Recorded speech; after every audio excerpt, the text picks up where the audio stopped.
again.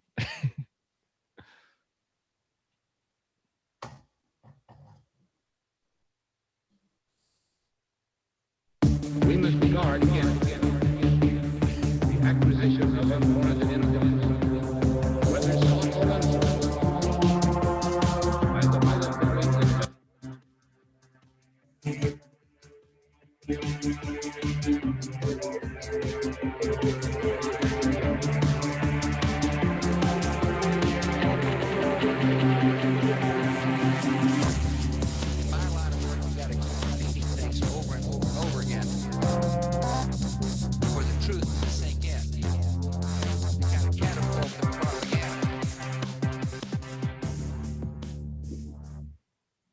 What's up, everybody? We are live. I think we're good to go now. Sorry about that, guys.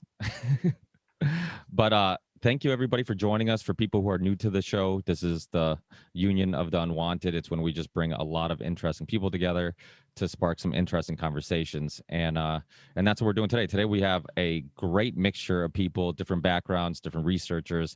And I think it's going to be sexuality. Also sexuality, and so I think it's going to be a fun conversation. So people who let's introduce some of the new people. I know one thing that we've been talking a little bit about, I think in our personal lives, maybe on our shows, is some of the Armenian conflicts and stuff like that that's going on. And I know we haven't talked much geopolitics on this show in a while, and I think now is a great time to have Scott joining us, because I think he can fill us in. So maybe we'll open up the discussion with that. Maybe we'll see if if Scott has a opinion. Well, real quick, before we start, why don't you introduce the people who, like, this is their first time being on the show, their show and their names. So we'll go to, I don't know what happened to Chris. Did I scare him with my technical difficulties? Probably. I'll try to get a hold of Chris and get him. What's up, Jason? How are you?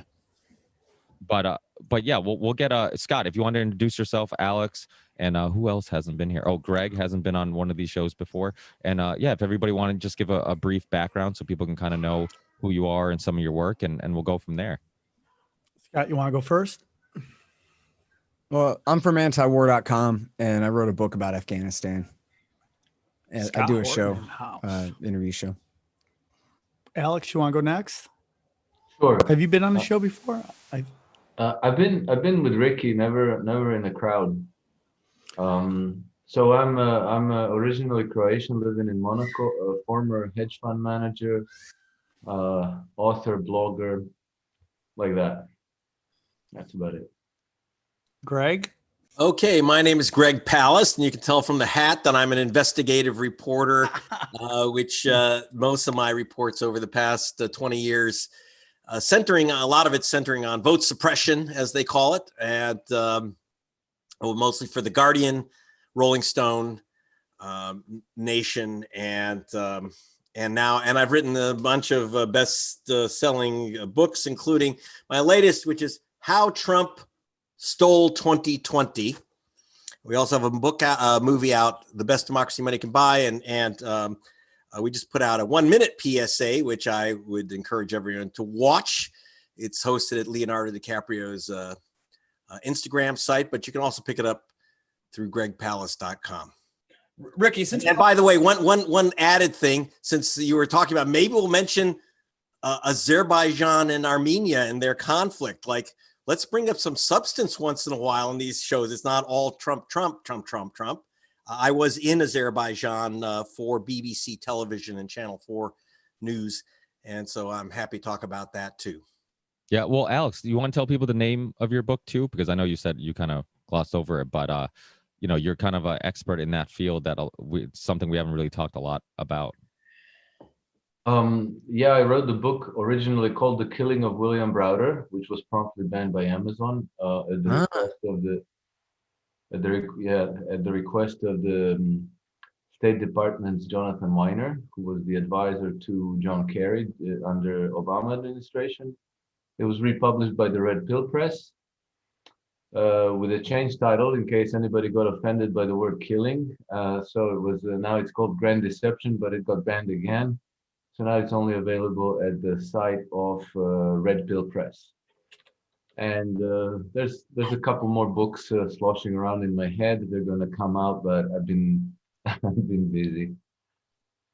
Yeah, and you also know quite a bit about economies and whatnot. So that's something I think maybe we could probably discuss today too, because I think a lot of people. Sure. Yeah. I honestly, I put the last 20 years of my life trying to figure it out, how the whole damn thing works. I think I've pretty much come full circle, but I had to unlearn everything they taught me in university, you know. And so, yeah, I think that's a hugely interesting subject.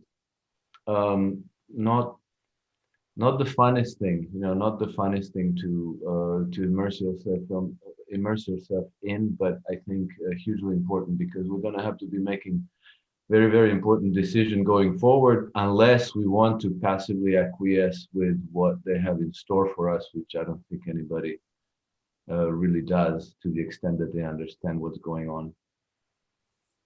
Yeah, absolutely. So if Scott, Greg, if you guys want to talk a little bit, I know Sam's probably very interested, because I know he just did a great podcast on it, him with coming from that country, being Armenian. I'm sure he's very curious on, you know, people's take on what's going on there.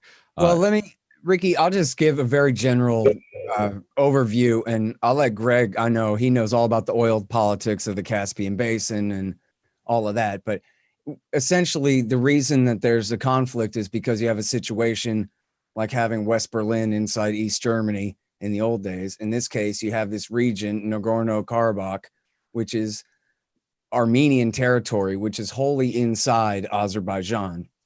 And it's ruled by Armenia. And they actually control some, you know, surrounding counties or whatever territories there that are actually really Azerbaijani majority districts that they also rule. So this is a long-standing conflict there. And interestingly, there's actually a part of Azerbaijan that's on the far side of Armenia there. So you would think that they could do a swap with easements and stuff and work this out, but ancient hatreds and all of that. And so what's happened recently then is Azerbaijan has decided to try to kick the Armenians out of there, which has led to war. And then, of course, the Turks are backing Azerbaijan, and I think the Russians have been traditionally backing both sides there. I don't know if anybody is truly taking Armenia's side over Azerbaijan. I know the Israelis are selling Azerbaijan.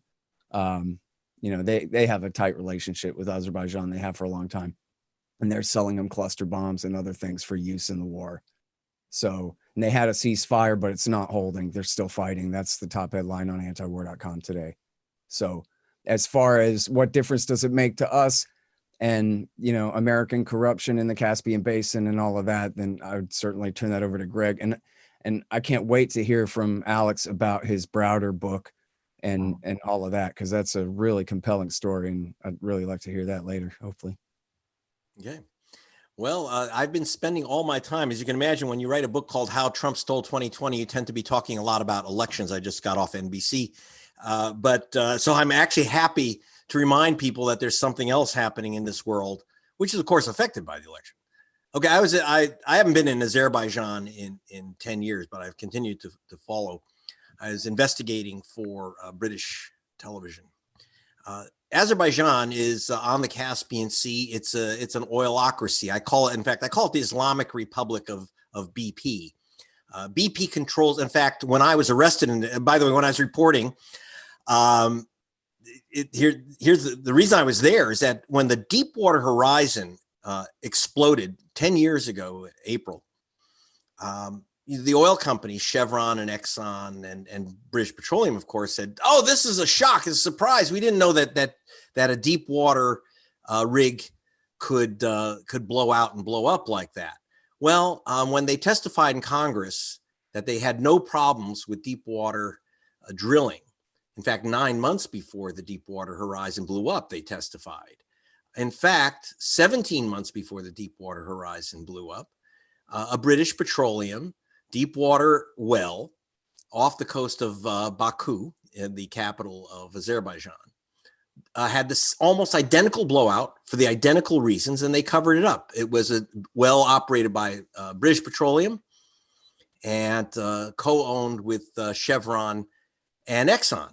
So they knew what was going on. At first they didn't, by the way. Here's the interesting story is that, and And I want to thank Private Manning, who's now, I hope he's out of jail by now, again, for releasing the WikiLeaks documents. Because what we found out in the WikiLeaks documents is that the Bush administration hauled in BP, the U.S. ambassador working under Condoleezza Rice, and said, what the hell is going on? Chevron and Exxon are screaming that they're not getting their royalties. And the answer is British Petroleum said, well, because we don't want anyone to know that we had a blowout and we lost our biggest rigs out there. They blew out. And we don't want to shout that around. Now, you have to understand, international law and U.S. law requires the complete reporting of any such blowout. So they covered it all up. And Condoleezza Rice was Secretary of State. And remember, Chevron had a tanker called the Condoleezza. So this is oil politics. And so the U.S., well, despite we have a very large Armenian population in the U.S., in the way politics runs in America, that would usually mean a pro-Armenian position. But Armenia is lacking in the juice. It doesn't have the oil that Azerbaijan has. So you have people like Henry Kissinger and others who are big backers of the Azeris. With the collapse of oil prices, the corrupt dictatorship of Azerbaijan, the corrupt, brutal, murderous dictatorship of Azerbaijan has clearly done the old trick of like, well, we're now very unpopular. It's a deeply impoverished nation. People there would talk about the wonderful days of freedom and prosperity when they were part of the Soviet Union. You have to go to Azerbaijan. They've gone from having trucks to donkey carts. And now it's gotten worse with the collapse of oil prices. Collapse of oil prices, of course, motivates the government of a guy I call Baby Baba. Everyone calls him Baba, the dictator. So, of course, when you're unpopular, the quickest thing to do is launch a war against your ethnic adversaries in Azerbaijan. Yes, the way that Stalin cut up Azerbaijan and Armenia, he mixed the territories for just this purpose. You know, it's the divide and conquer. You didn't want to have an Armenia that was made up of Armenians and Azerbaijan made up of Azeris, because that will lead to what it ultimately did, the collapse of the Soviet Union. So we have this fossil map created by Khrushchev and Stalin, and now a war because you have an oilocracy which can't maintain power unless they whip up a war. And of course, the Azeris because they have this incompetent dictatorship, that if they do go to war, if the war really does break out, they're going to get their ass kicked. There you go. Look it up. Go to gregpalast.com. Just type in Azerbaijan or Deepwater Horizon. Which side did you say was going to get their ass kicked? Oh, the Azeris are going to be destroyed if they continue, because while they are backed by Turkey, that's not going to help them, because as you said, is there any chance of this being somewhat of a proxy war as well with Turkey?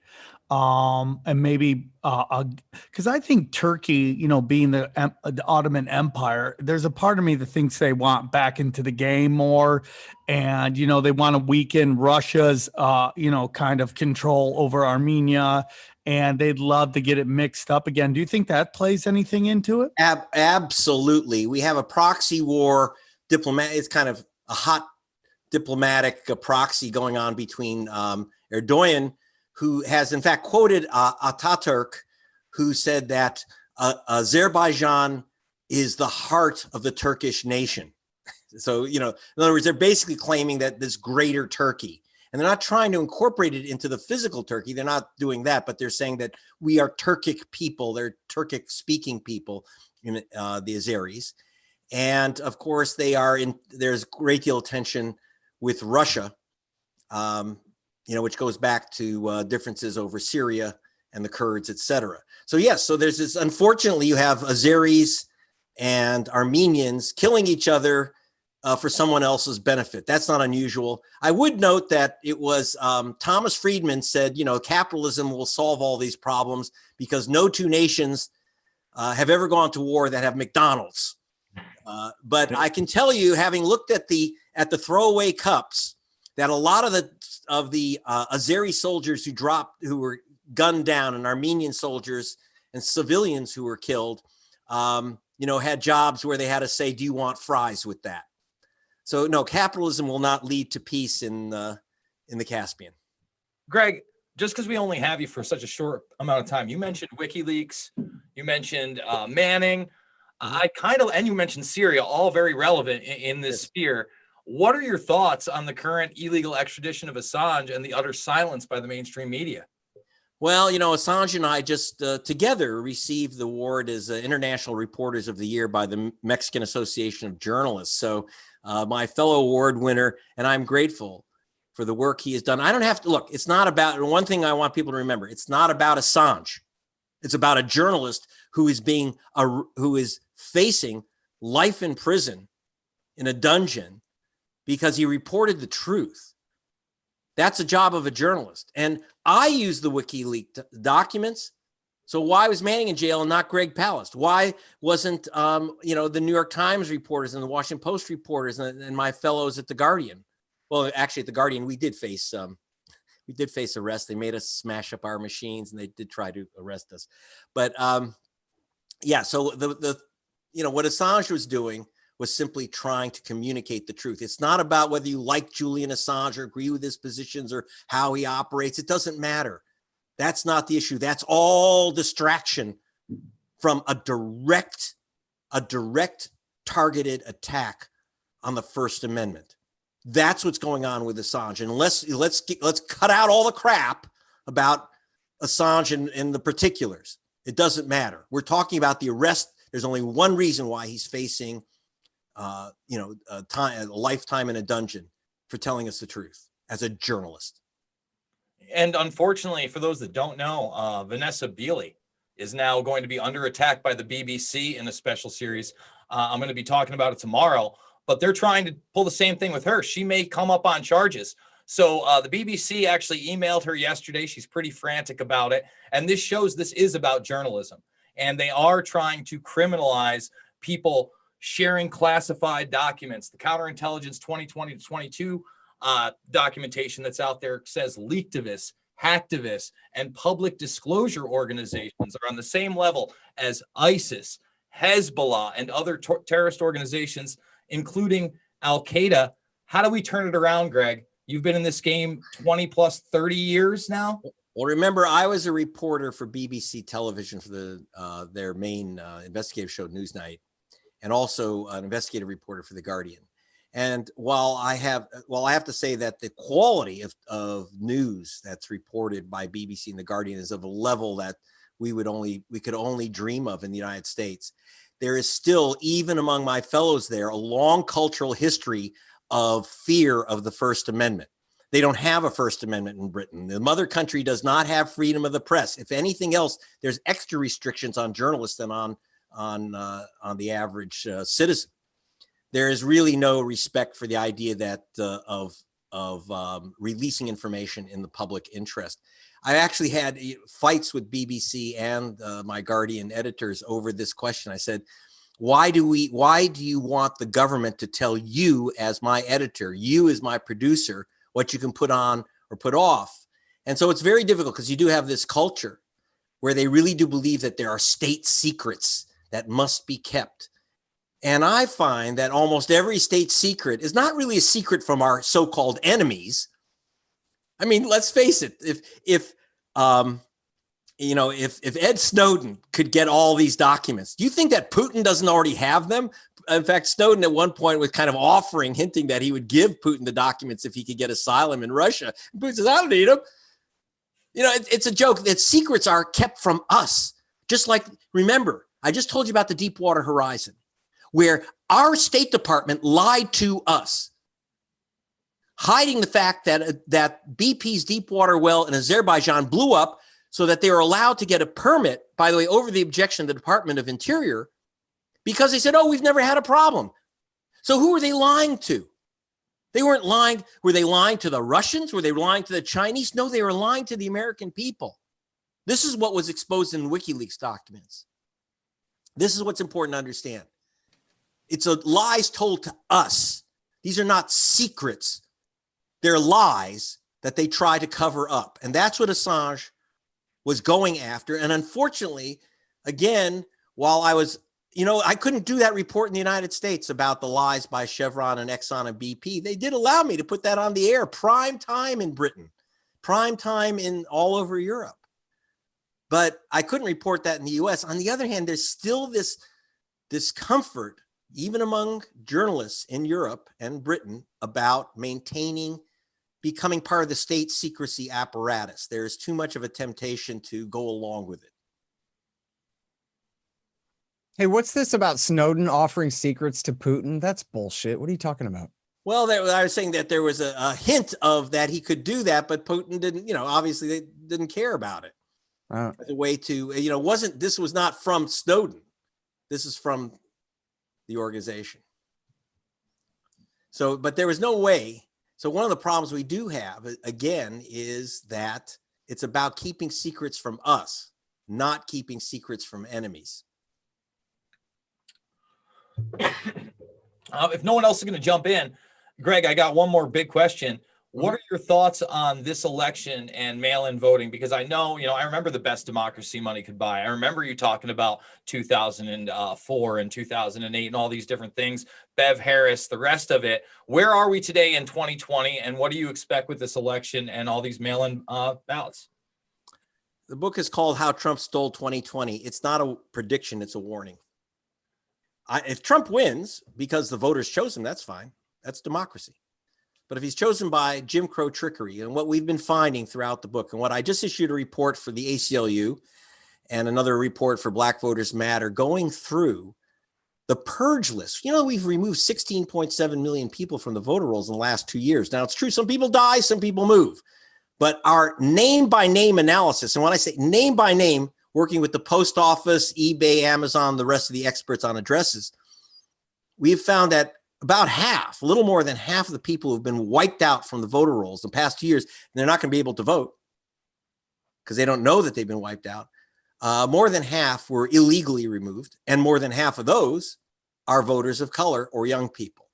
Wisconsin, and we took this information, for example, in Georgia, you see those massive long lines, 8-hour waits today, 8-hour waits in line for early voting. And yesterday, 8 hours in line. Why? People asked for mail-in ballots. They couldn't get them because 340,000 people were illegally removed from the voter rolls of Georgia. So they didn't get their mail-in ballots. They didn't know why. So they had to wait in line to go get a ballot. They won't get one, by the way. They won't get one because they're not registered. They'll get maybe a provisional ballot, and 925,000 provisional ballots were disqualified, just short of 1 million in 2016. It'll be worse this year. With mail-in voting, we can end up with a true disaster. About 1 in 20, according to MIT, 22% of mail-in ballots are never counted. So while no, there's not fraud, we're not going to get 100,000 ballots from Venezuela. That doesn't happen. In fact, I just looked. You're 520% more likely to get hit and killed by lightning than commit voter fraud. So that doesn't happen. But voters who do mail-in ballots are defrauded by the government officials and by the partisan officials who are so-called poll watchers. We have an insane system in the United States that says that any nutcase in a boogaloo boy in a Hawaiian shirt can challenge someone's signature on a ballot and it gets thrown out. And by the way, just I'm sure that some of you will bring up the point. Yes, it's true that not all the vote thieves and purgers and people who challenge ballots en masse are Republicans. The Democrats disqualified 24,000 ballots in the Carol Maloney Patel primary.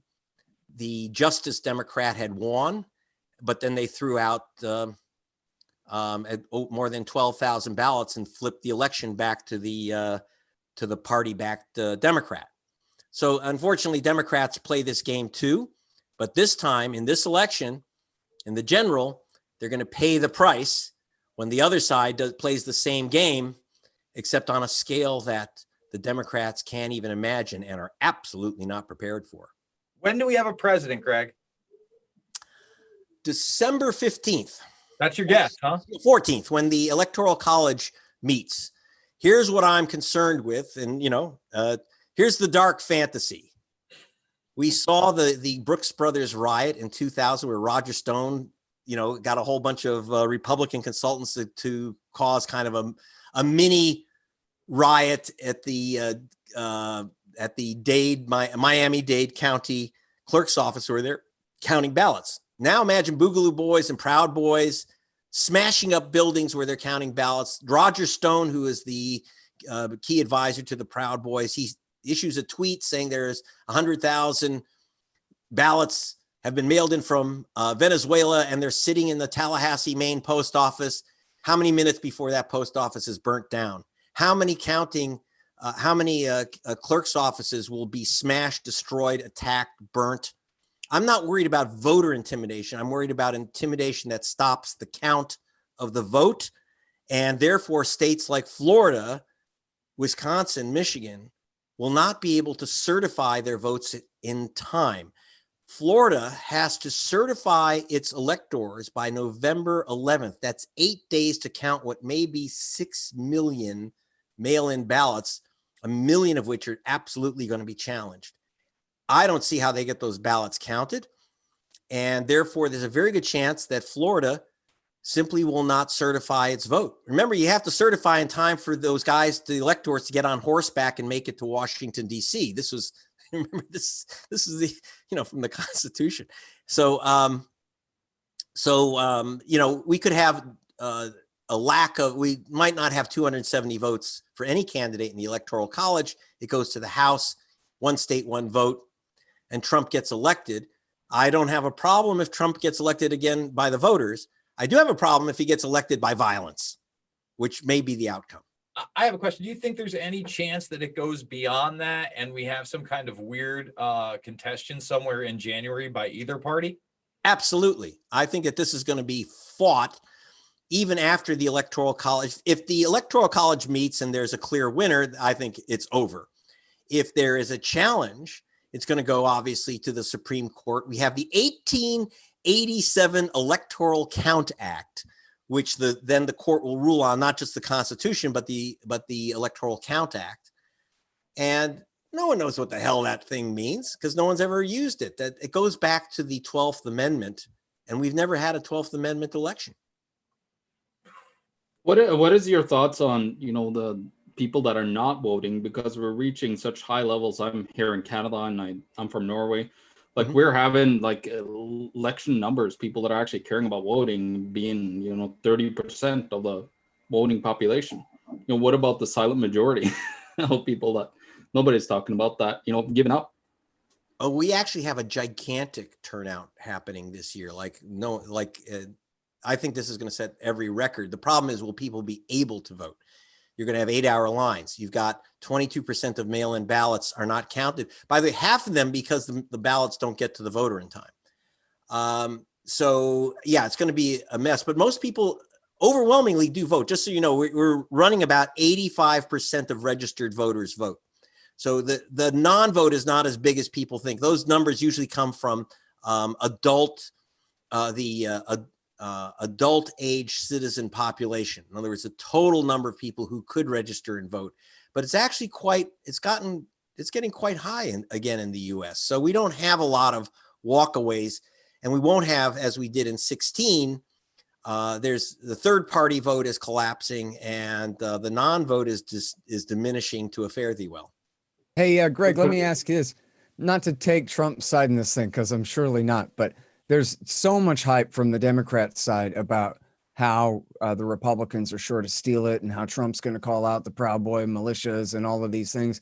Mm-hmm. And yet at the same time, you have Hillary Clinton saying Biden should not accept defeat no matter what, or he should not concede no matter what. And you have Rosa Brooks from Georgetown University held these war games with Bill Kristol as Donald Trump and all these things. And the way that they said it in her report for the Washington Post about her own thing, she said, in any circumstance other than a Biden landslide victory on election night, that the Democrats would fight and fight and fight and do everything they could to refuse to accept defeat on all of this. And so I wonder whether you think that, you mentioned about how, they, the liberals rigged the primaries against the progressives and stuff like that. But are you worried about, Biden or the Democratic Party refusing to concede if No, they I'm worried actually- about. No, I'm actually. And what worried about the opposite. Antifa too? I'd like to throw that into that. What about Antifa and their role in intimidation and stuff like that? Well, number one, I don't think anyone's going to be intimidating anyone. I don't see that happening. Because I can tell you that if the Proud Boys or these Boogaloo schmucks decide to harass black voters in line, I waited 5 hours in line with Souls to the Polls African Americans in Dayton, Ohio. And I can tell you if a Proud Boy comes up and starts harassing people, where's your ID, something like that, they're going to find that kid in little wet pieces, stashed around the lines. I'm not worried about intimidation. I'm not worried about intimidation from Antifa. You think Antifa is going to go to the suburbs of Lansing, Michigan, and start or burning down what the scenario you said the Proud Boys were going to do with the burning down the ballots? Let's say. I'm not guessing. First of all, remember they just arrested a bunch of people for trying to kidnap the governor of Michigan. Go to Greg Palast. Wait, just a second. Go to gregpalast.com and I want you to look at the photos by Zach D. Roberts. Zach D. Roberts works for the Palast Investigative Fund. He's been assigned in the past 2.5 years to travel with the Proud Boys and the other far right groups around the country. Take a look at the photos he had. By the way, he's also the guy, when you talk about photos, he's the guy who took the picture of DeAndre Harris as he's being beaten nearly to death by rods and wooden boards, nearly beaten to death in Charlottesville. That was by my team. We took those pictures. Zach had actually a gun in his face when he was taking that photo because they wanted to stop him from taking the photo. He says, go ahead and shoot. I've got the camera on. And so I've never yet, I mean, you have to understand, I've never yet seen, I mean, if I haven't seen that, tiki torch carrying Antifa people. Yeah, there was a one nut case and I have no doubt that there will be violence from both sides, but there's one side and you can't just say it's all even. It's not. Almost all the vote suppression is coming from the Republican Party in the general. Almost all of it came from the Democrats in the primary. So you have to understand these distinctions. And right now, there's no question that the right wing is planning mayhem. It's an absolute fact. They're ready for it. And they're going to try to stop the vote count, not physical violence against people. I'm talking about violence against property and buildings and counting centers to stop the vote count. But Greg, I would argue with you that either side of that, Antifa or Proud Boys, is probably be more post-election contesting it, and not so much on. I don't think there's going to be much problems at voting places, at polling areas. What about 2000? What about 2000 when Roger Stone, who now he's got control of Proud Boys? Then he had just consultants, and they stopped the count in Miami-Dade. That's how George Bush is one of the reasons he became president. I'm more of the belief that afterwards is where we're going to see the real chaos, because we're not going to have a winner on November 3rd, no matter what. We're definitely not going to have. Well, we're not going to count. Most of the ballots will not be counted by November 3rd. The question is, will they be counted by December 14th? Will they be counted by the days when the states have to certify? It's the 11th in November 11th in Florida. Most states are November 30th. And I don't know how they're going to be able to count all these mail-in ballots. I think it's insane. Can I ask you a question? Yes. I'm curious. So you don't think that the military, the Pentagon, the State Department, or an alliance of countries that they're just completely ignorant, not involved in this entire, this entire scenario that you're putting forward? And what he's talking about is the Integrity Transition Project, which is a bunch of people who basically, as I see them, are giant globalists that are being run by the UN. But I mean, you don't think the military knows what you know? I mean, I don't understand how you're so sure that it's the right. I'm sure you do. As you saw Christopher Wray, the head of the FBI. Yeah, but you're only bringing up guys that are on the same side as you. Well, I mean, do you know military? Whoa. What side am I on? What side am I on? I'm on the side of the voters getting their votes counted. I'm the guy that exposed the Democrats for stealing several elections. So which side am I on? Don't assume I'm on a side. But I am going to call out violence when I see it. Well, it's happening from up here in Canada, all we're seeing is violence from Antifa and other groups right now that it's just getting swept under the rug.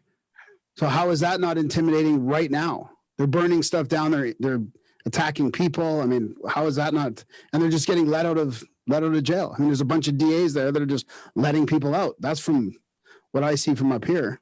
Okay, well, that's what you see from up there. But our guy isn't looking from Canada. Our guy is right inside those protests. And by the way, on both sides, he's also covering Antifa. He's like you said, it's hard to. You're locked down in the Hollywood Hills. Some of us are locked down in the middle of cities that have. I'm not okay. I just said my cameraman Zach D. Roberts, who just actually go to GregPalast.com. You see the report he just wrote from the latest protest. He's followed these guys all over the country. He's embedded with them, photoing, including them nearly murdering a black school teacher.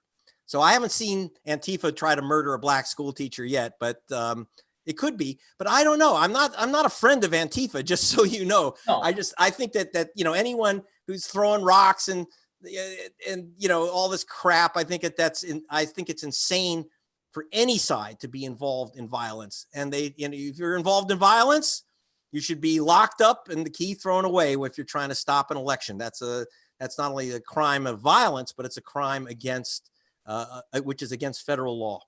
And so I guess I just have one question. I don't think you're right. And I got to go in a minute, so I'll answer your question. Go right ahead. Thank you so much. Because again, I followed you for 18 plus years. When they talk about these war games and you have William Crystal, for instance, playing Trump, but on the other end, John Podesta playing Joe Biden, doesn't there seem to be kind of like this bipartisan effort, love him or hate him, to get Trump out from the old school neocons to the new school neoliberals? Oh, yeah. Well, of course. Well, that's called democracy. You don't like it? They don't like. Okay, look, I would love to see John Podesta play Joe Biden. That's got to be a hoot. That's got to be better than Saturday Night Live. It happened.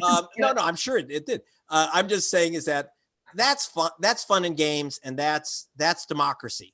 Mm-hmm. I'm not worried about people arguing their case, voting their case, even people shouting and screaming. That's fine with me too. That's called protest. But what I'm against is what I'm very concerned about is officials removing the rights of voters, especially Black people, Hispanics, and Asian Americans, and taking away their right to vote.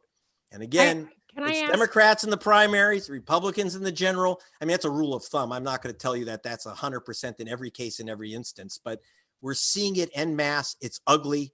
And we're basically having a racial election in America, and it is an ugly and awful thing. I'm going to have to go. You can come and comment at my site. I'd love to see you. Send me a note and get on my Greg_Palast at Twitter, and Greg Palast Investigates is my Facebook, and GregPalast.com. So let's have a conversation. Let's mix it up. Greg, thank you so much for being with me. You're very welcome. You guys are great. Thank you. Thanks, Greg. That was great. I still want to hear Monica's question. Yeah, no, I just wanted to ask if he is actually okay with democracy if Trump wins, and what he thinks Trump is really all about. Because Hitler won a vote, didn't he? He did say that. He did say if Trump wins, that's fine. And but I don't believe my show also. He said it. I mean, when he was on my show, I know he gets. I mean, let's be honest. We all can be accused of being a little bit leaning one way or another. I mean, because we are. I mean, we have opinions. We look at the information. We come to a conclusion on which side, I guess, makes the or is making the best points or whatnot. Greg, he said on my show, he's like, listen, if Trump wins, and he's obviously not a Trump supporter, but he's like, if Trump wins, and he's like, and does it, without cheating or what? I mean, but that's. But why is that okay? Why is that okay? What people who don't like Trump? I mean, I don't like Trump because I think he's a fraud. I love Mel, and I know her opinion is different, but I don't like him for one reason. But most people who don't like him think he is the second coming of Hitler, and I just don't understand. Doesn't that invalidate democracy? I mean, doesn't it? They're trying to get it to invalidate the Electoral College, but I think that what they really need to admit is that it invalidates the system and democracy, which is why a lot of the people on the left, and he's saying the right, and that's okay too, but the people on the left are saying that, look, this process is not working. The democratic process is not working. So we have to take over. We have to get violent because it's the outcome that matters and not the process. So I just thought he'd be an interesting person to explore that, because he seems like he's still dedicated to the process. Yeah, I think most of us on this call probably agree that the whole process is rigged. You know, it's like it doesn't matter who you get, who you catch cheating. Like they're all doing things that are questionable, and they're gonna do everything in their power to try to win votes. So it's like, okay, even if you catch one side, it doesn't mean the other side's like playing by all the rules or the. That's my opinion. That's my biggest problem with the presentation you just did. Was it was definitely the whole pitch was this side's doing bad. I'm like, both sides are doing it. You're delusional to think it's only one side, and this is why it's gotten so bad. On the other hand, though, I don't think Greg was ever one to think that Donald Trump was Hitler. I mean, he's not a fool. He's the kind of guy who hated Obama and Hillary Clinton both, and, covered Hillary's corruption in Pakistan and God knows what shit that no one else in the world was on. And I think, he was good on Russiagate all along. This is a bunch of bullshit just because, you know what I mean? Like all this anti-Trump hysteria. I don't think I think he's a great journalist guy than that. I'm thankful that he was on, but it just seemed like he only saw once. He was pushing that one side. And my whole opinion is both of these sides are going to be getting super nasty. Well, he really has for like 20 years or something. His single issue is vote suppression. If there's one single issue, there's a few others, oil stuff and whatever, but and frankly, like it's just the Republicans who are better at it. And they have these corporations where, they get the contracts to go through and they just kick off anybody whose last name is Jackson or Johnson or anything that sounds black or, this kind of thing. And it's an art form and they're fucking great at it. And he's been on their ass for it this whole time. So when it comes to who's suppressing whose votes, you heard him say like, oh, the centrist Democrats do this to the liberal or, to the progressives and the leftists in the primaries. Constantly, as he put, the Justice Democrat won. That's the leftist progressive. And then they basically went and stole it from him by kicking out a bunch of ballot. The liberals did in the primary to make sure that the Clintonite type won and that kind of thing. So he'll attack the Democrats for the same thing, but just in terms of like who's actually in the business of suppressing the vote, it's the Republicans because it's actually in their interest to do so. The fewer and the richer the voting pool skews, the better it is for the right. And the poorer and larger the number skews, the better it is for the Democrats, typically speaking. I'm not saying they've earned that or anything, but I'm just saying that's how it goes. So, according to him, they steal them all. I mean, according to him, the Republicans, they haven't won an election outright, fairly, even in the Electoral College or whatever since H.W. Bush, I guess, because in every case, they suppress so many votes to make the margin.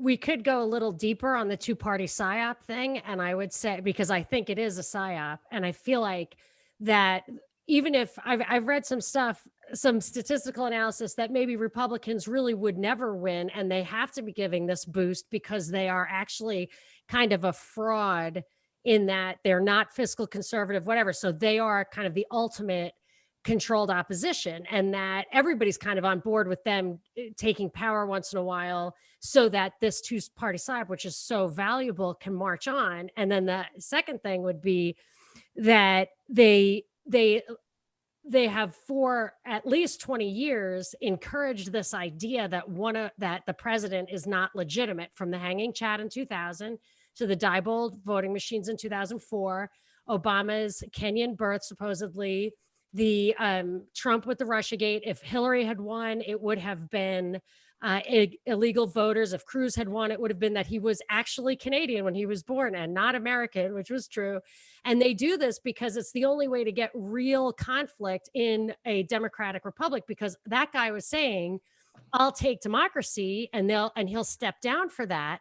But the reality is that if that were true, then you couldn't get a lot of conflict going. So they have to say that the president is not a democratically legitimate person, and they do it every single presidential cycle.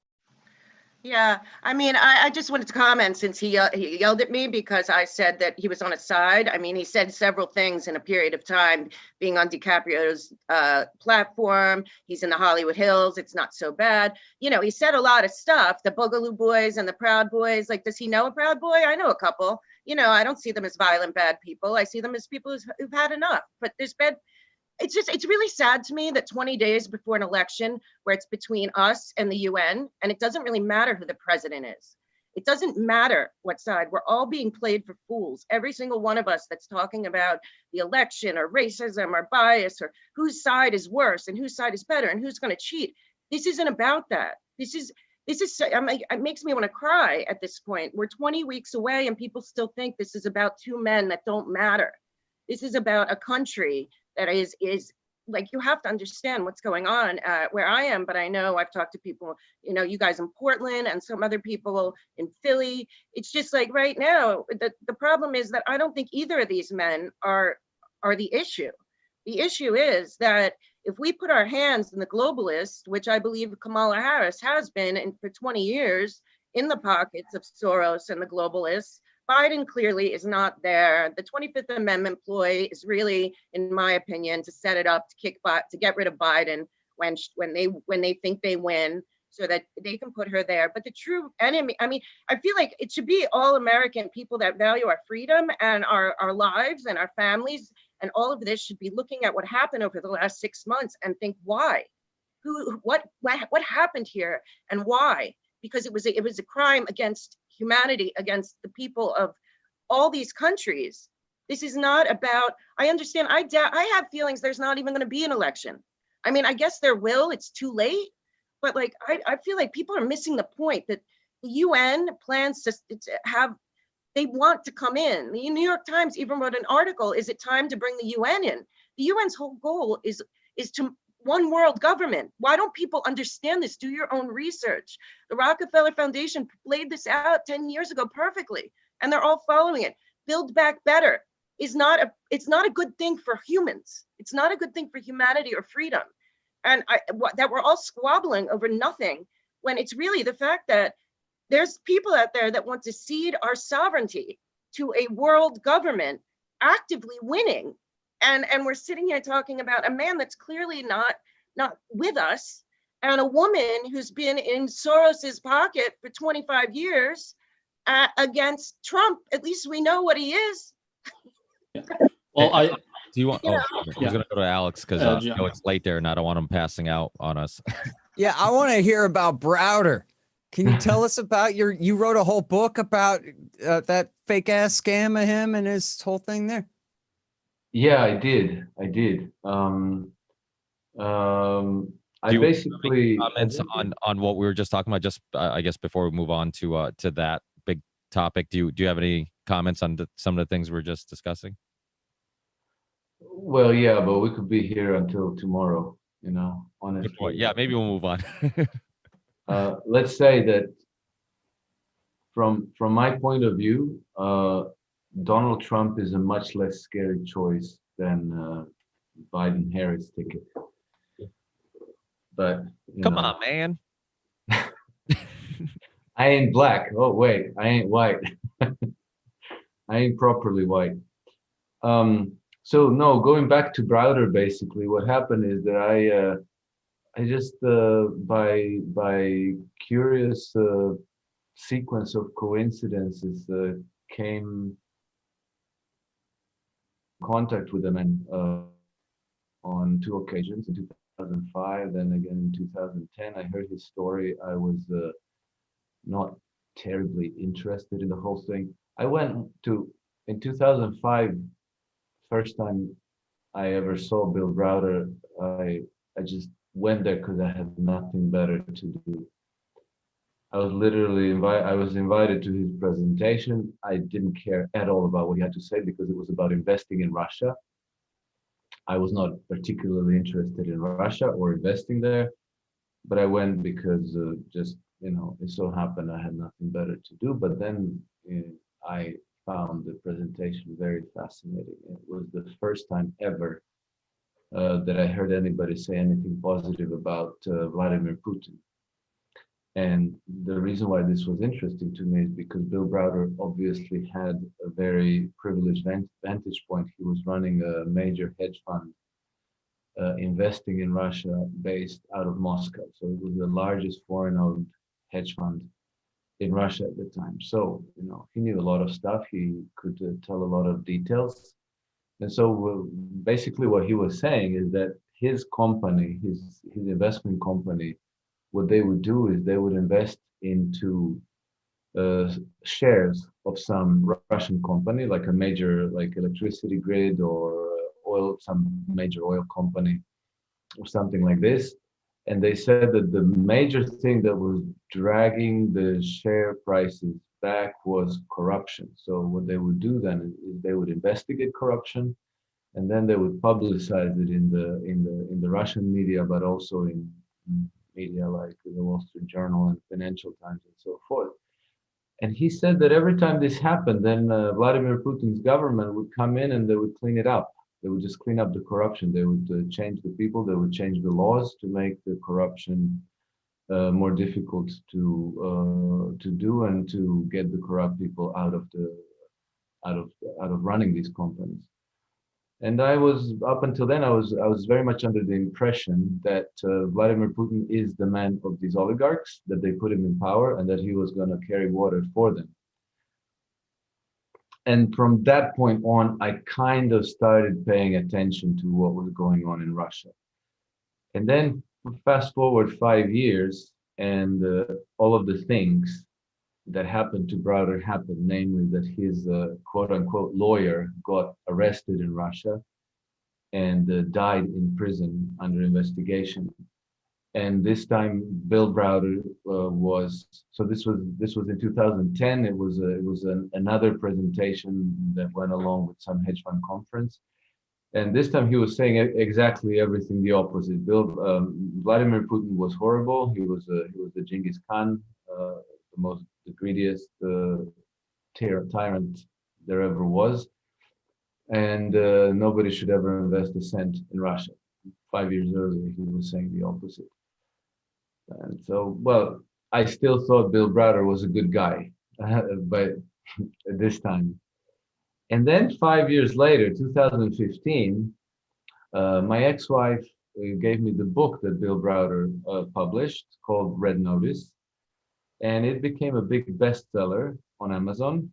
It's got something like close to 6,000 five-star reviews. It's just crazy. And she read it and she thought, wow, you have to read this. You'll see the things are very different, and you'll see Vladimir Putin is a bad guy and so forth. And so I thought, okay, fine. I read the book, and the book is really well written. I became convinced that it was ghostwritten by Lee Child.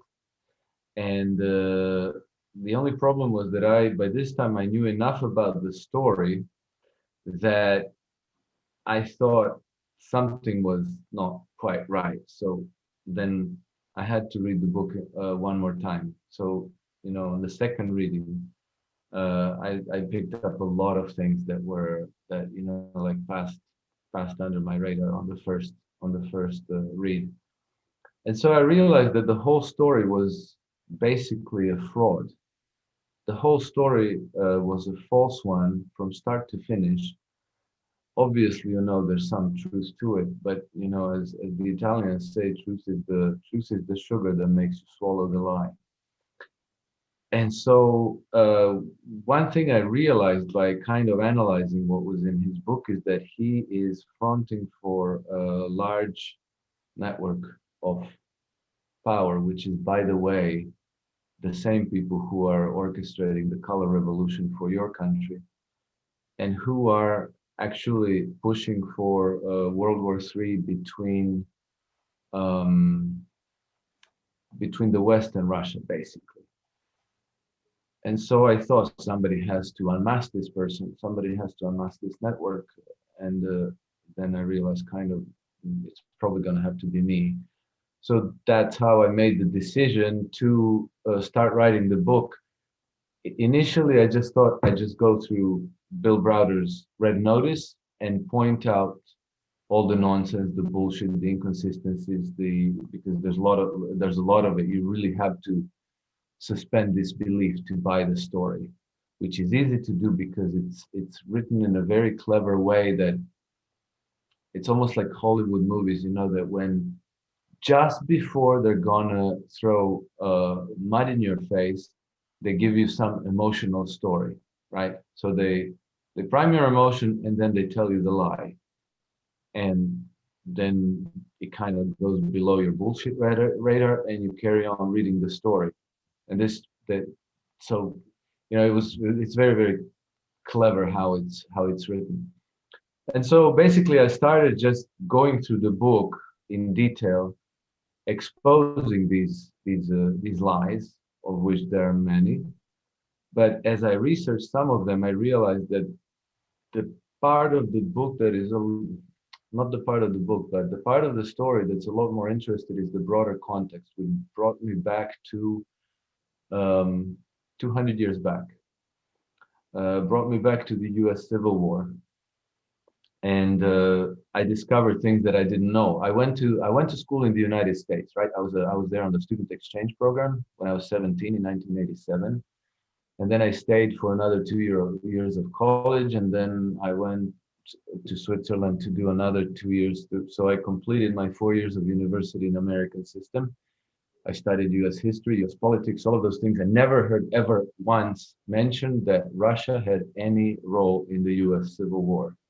Boom, there we go. Boom, that's it. That's Yeah. what we're talking about right there. Yeah.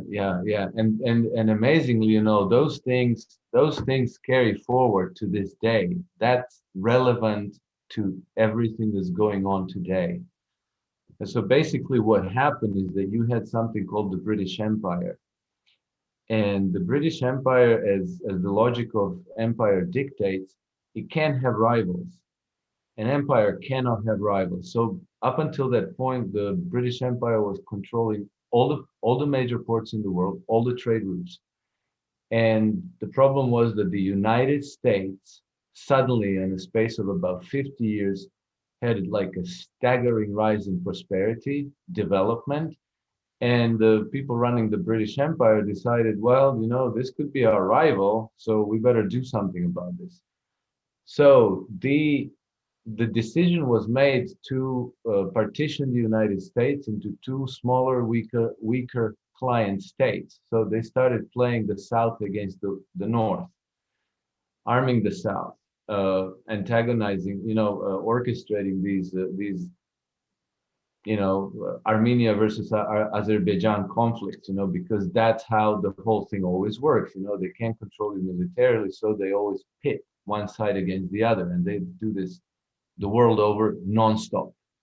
And they've done it in my country. I was born in Yugoslavia. Now I'm from Croatia because Yugoslavia fell apart because they pitted Croats against the Serbs and so forth.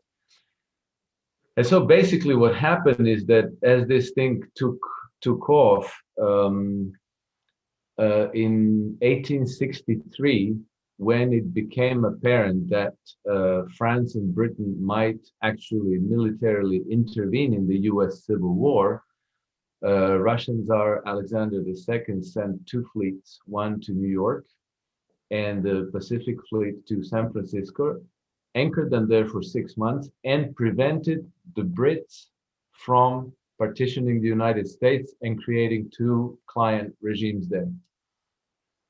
So that, I think, is a much more interesting context to the whole story than just Browder himself, who is just one deep state rat who has done bad things. But I think that the wheels have come off of his credibility already years ago. And so I think there's not much more damage he can do.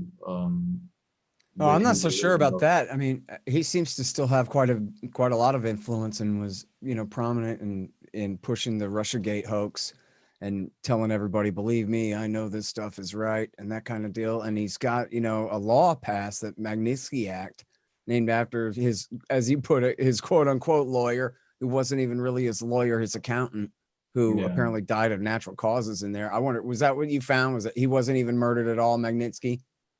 Well, he may have died of natural causes, but they were preventable natural causes. It was a major cock-up. Medical neglect, is that it? Sorry? Medical neglect? Yeah, medical neglect. But it's a very mysterious thing, because for Russia, he was a very, very important man. He was their crown witness, not only against Browder, but against HSBC, against this whole network that plundered Russia in the 1990s. The fact that he died is, let's put it this way: had he died of lead poisoning, you know, a bullet to the head or hanging like Jeffrey Epstein or something like this, I would be convinced that somehow Bill Browder or the intelligence network that he represents had him killed. The fact that he died of, Jesus, what was it, like his pancreas or something failed? I forget. The fact that he died of preventable natural causes tells me that either they were superbly clever about how they killed him, or the Russians just actually cocked up and let him die when they shouldn't have. I think Russia is a very interesting place. Like I used to work on the Russian-Norwegian border for the U.S. for NATO doing intelligence on the Russians, and just watching it from above, of course, and doing my research on Putin. I have a lot of friends, you know, both on both sides. You know, there's people that are, you know, very pro-Putin. There's people that just on the other side that despise him because they threw him out of the country, took their business, and destroyed them.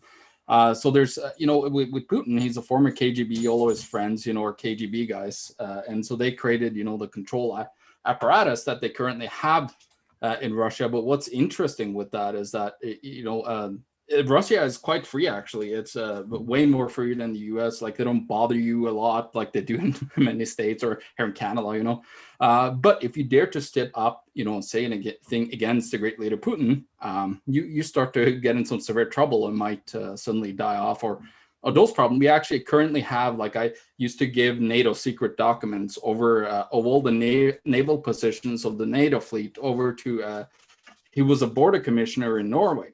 What's interesting is, like, he was actually recently caught. You guys could look it up. His name is Frode Berg, and he was actually caught in Russia with Russian naval documents. So, like, he was actually a double agent, in my point of view. That, you know, we gave him all this information. He probably took it over to Russia, but they threw him under the bus, and now he's in jail and probably is going to rot there until he dies because he was basically caught spying. But, you know, who knows if he actually handed over documents on the other side. But again, you know, the whole like imperial thing, you know, all these empires that, you know, really want, like, Putin is more of a self-interested guy. He just wants to protect himself and his good old buddies in some of the old, Russian, like Belarus and in Ukraine, you know, they got lots of, you know, interests with, you know, both ports and natural resources and so on. So he wants to protect that. He wants to, you know, the big fight in the Middle East that we have right now, you know, trying to take over Syria so Saudi Arabia could build a competitive oil and natural gas pipeline into Europe to then fight Russia on the other side. So you got lots of, you know, on the top, but then we were talking about the people behind. It's usually the banks, you know, the banksters that are behind everything, you know, funneling the money and making everything possible. All these wars, you know, pitting everybody against each other. And I think. And we lost him. Anybody want to jump in on any of that? What we did, I don't know where he went. We lost a few people, didn't we? Yeah, well, Scott, I let people know. I mean, jump in, jump out whenever you want. You know, I know people have sometimes these go kind of long. Usually, yeah, I thought Scott was waving to say something, and then he vanished. I think I'll try to get a. Oh wait, people are dropping. It's the NSA. They're listening. Maybe. I got fiber over here, baby. I'm golden. Let's go. Well, you know what John started saying. You know, like from my point of view, you know, I kind of try to gauge Putin with his performance at his own job, which is not to satisfy our, you know, sense of democratic decorum, but how he has done by the ordinary Russians. And he has done spectacularly well by the ordinary Russians because he inherited one of the, if not the most corrupt nation in the world at the time. He cleaned it up, and the economic development that has ensued actually over the same period outpaced the development of China. So he has raised the standard of living for the ordinary Russians tremendously. And that's what he was elected for. And that's why he has overwhelming support and trust among the Russian people who actually live under his rule. on the subject of people getting killed, if they have something bad to say about Putin, that doesn't check out very well either, because most people don't understand who the opposition is in Russia. Like in the Western media, they serve us up these various Navalny's and other minor figures. Navalny couldn't fill up 2 buses with his political supporters. He's a blogger. He has been effective at outing also some corruption in Russia. He has many enemies from doing this job, but he's not credible opposition to Putin at all. The opposition to Putin are the communists, and that's the only credible and real opposition to Vladimir Putin. I was going to ask you about that, because I wanted to, what I've heard just from people I've talked to about this stuff in the military is that Putin actually has been very helpful and interested in exposing a lot of what happened with Uranium One that America doesn't even talk about. I mean, they act like it never happened. But from what I've heard, Putin has met with, that Putin and Trump really are at this point fighting the same enemy. And a lot of people say that G is also, that a lot of this is a show, and that a lot of the people that we're looking at and people are pointing at, they're playing kind of a part, but that Trump and Putin have a similar goal and the same enemy right now. And when we call it the invisible enemy, it's basically the same people you're talking about from Russia and everything, which is the, I like to say that it all goes back to the International Bank of Settlements, but, to that same, those bankers that finance all this stuff that are so above us all, so in what I've been hearing is it's for multiple reasons, but that, this hunt for Red October concept, where it was like the whole 2016 thing and the Russia Gate was really to force us, America, into a war with Russia to benefit the international banking cabal, and that they both knew it. Is that, do you see that when you look at that, like politics from that angle? Well, I think that you inevitably converge on those conclusions, exactly. And I think that I also tend to agree with you that a lot of what we're observing now is a show, because they can't play open cards. Donald Trump can't play open cards and tell you what it's all about. Vladimir Putin can't either. Neither can Xi Jinping. But I think it seems to me, from just observing, reading the situation between the lines, it seems to me that they have all understood who the enemy is, and the enemy is incredibly insidious, because they are capable of infiltrating a country, even if they get thrown out, like Andrew Jackson threw them out in 1832. They crawl right back in through 10,000 channels and take over. And so if Vladimir Putin threw them out of Russia, or at least put them in check, well, they can wait him out, because they work multi-generational. So right. People in America don't, I'm sorry to interrupt, but people in America don't know that he kicked out the Rothschild central bankers, and they're not allowed to do business anymore in Russia, as he did the Gates Foundation. I think that these world leaders that are all being pitted against each other in our different media, really, I believe it happened in Japan at the G20. I'm not sure that whatever that meeting was in Japan about a year ago, but I think that all these guys decided, like, okay, it's all of our sovereignty and our national, culture and religion and language and history, or we're ceding. One of us falls, these main people, they all fall. And I feel like unbeknownst and certainly not welcomed by what I call the banking cabal, an invisible enemy, they are fighting against them. That's what I keep saying to people. I don't really think our election has any consequence if we're willing to lose our country over it, because this isn't about Trump. And Trump is really, I feel like you're saying, they don't report that Putin kicked out the cabal, the banking cabal here. I don't know why, but they don't. But thank you because I wanted to hear that from somebody who actually knows. Great. Well, I think like I think we have to kind of connect the dots, because it isn't served up. A lot of this history and a lot of what's actually going on is being deliberately concealed. But it seems to me, by reading between the lines, that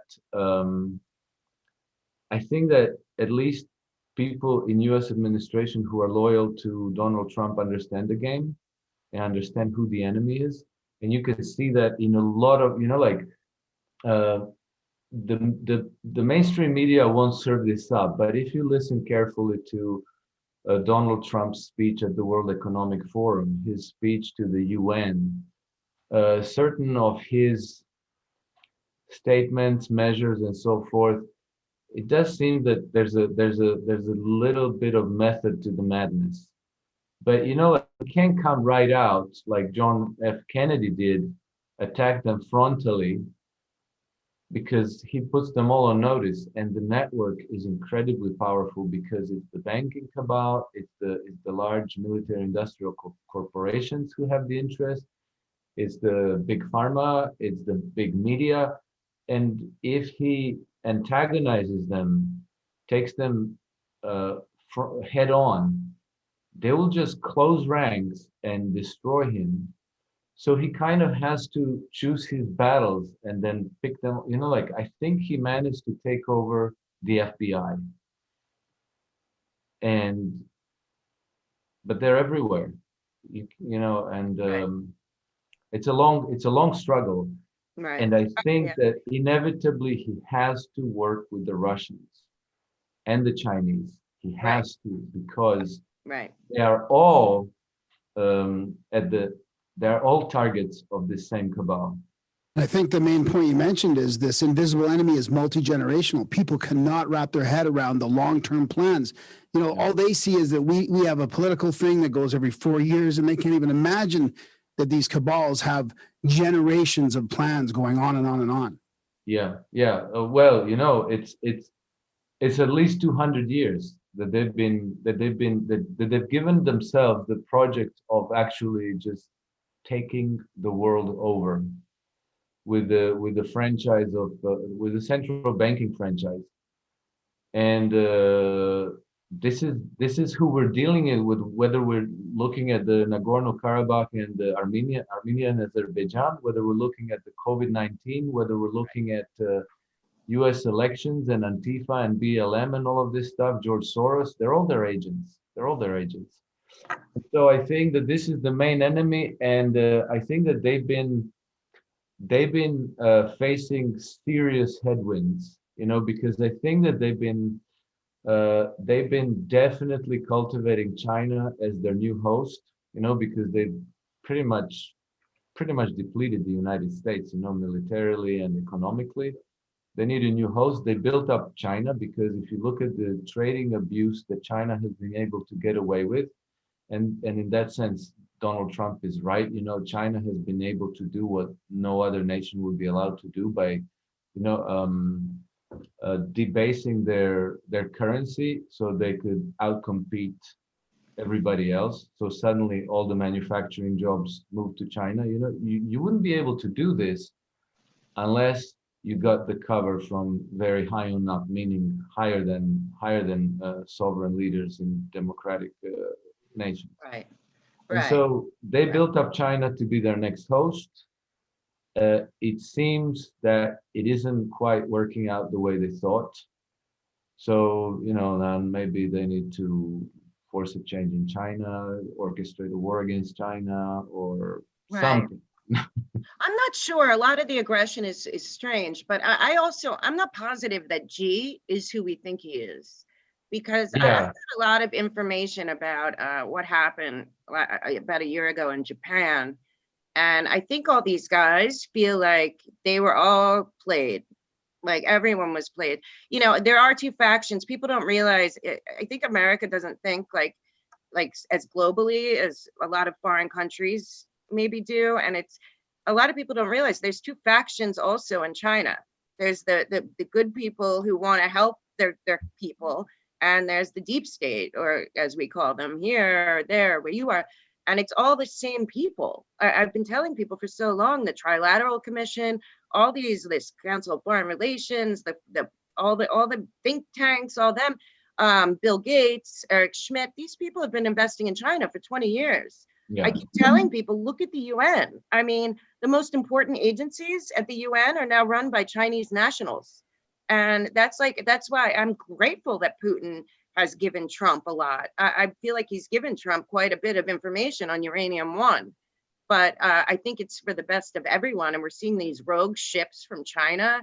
Like, it's not making sense. It doesn't seem like, it seems like there's factions fighting against each other in China, and because of they're communist and they're not getting the news out, that we're not seeing that. But to think that our election is about America at this point and not about like the free world as a whole is just very naive. And we're not getting that news here. That's why listening to you, I feel like, oh, thank God, like somebody's saying like what's obviously the truth, but people want to argue about, you know, who's the bigger racist, or who's going to cheat in the election, or who's going to cede office, or war games. And I'm thinking, it doesn't matter if we lose.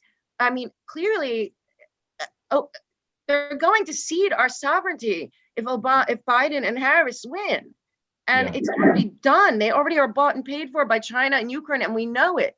But America's fighting over nonsense and who's right and who's wrong and who's bad and who's good. And it's like, wake up, this is a planet, and it's either for all free people, we the people of the planet, or, you know, all of our countries are going to disappear and everyone's going to say what happened while we all sit in smart cities wondering. Hey, Yeah. Nancy, let's go to Nancy also eventually, if Charlie and the TruthZilla crew want to jump in too, because I know that you guys have been listening for a while. Yeah, I think it's so fascinating. I think that all of this is all distractions with what's going on, but I do believe, like someone said to me today, I really don't like the choices, Biden or Trump, but I do believe that Trump is the least of our problems compared to if Biden wins, because of his connection with China. I mean, lots of people have problems with Trump for some reason, but I think that you really have to look at, is he the least of the two evils? And I think he is, just because he doesn't have that whole Hunter issue and the Chinese thing. But there's a bigger thing going on. And I'm totally amazed that people don't see the truth. And I wonder why. Like, is it because they can't handle the truth? I mean, I know that most people are educated no matter what. So is it all these distractions? Is it the media? They don't want to. People, because they don't want to. But that's a problem, because then we're all going to fall. Well, I think that it's deliberately made very difficult. You know, the United States has been very, very heavily propagandized and manipulated for decades, because it's the leading power, and they don't want the democratic process to be in their way, right? So, you know, like, they want resources. They go to Iraq, but they don't tell you we're going there for oil. Only Trump told you that. He used to tell you that you're going there for food. So it's, you know, like, it's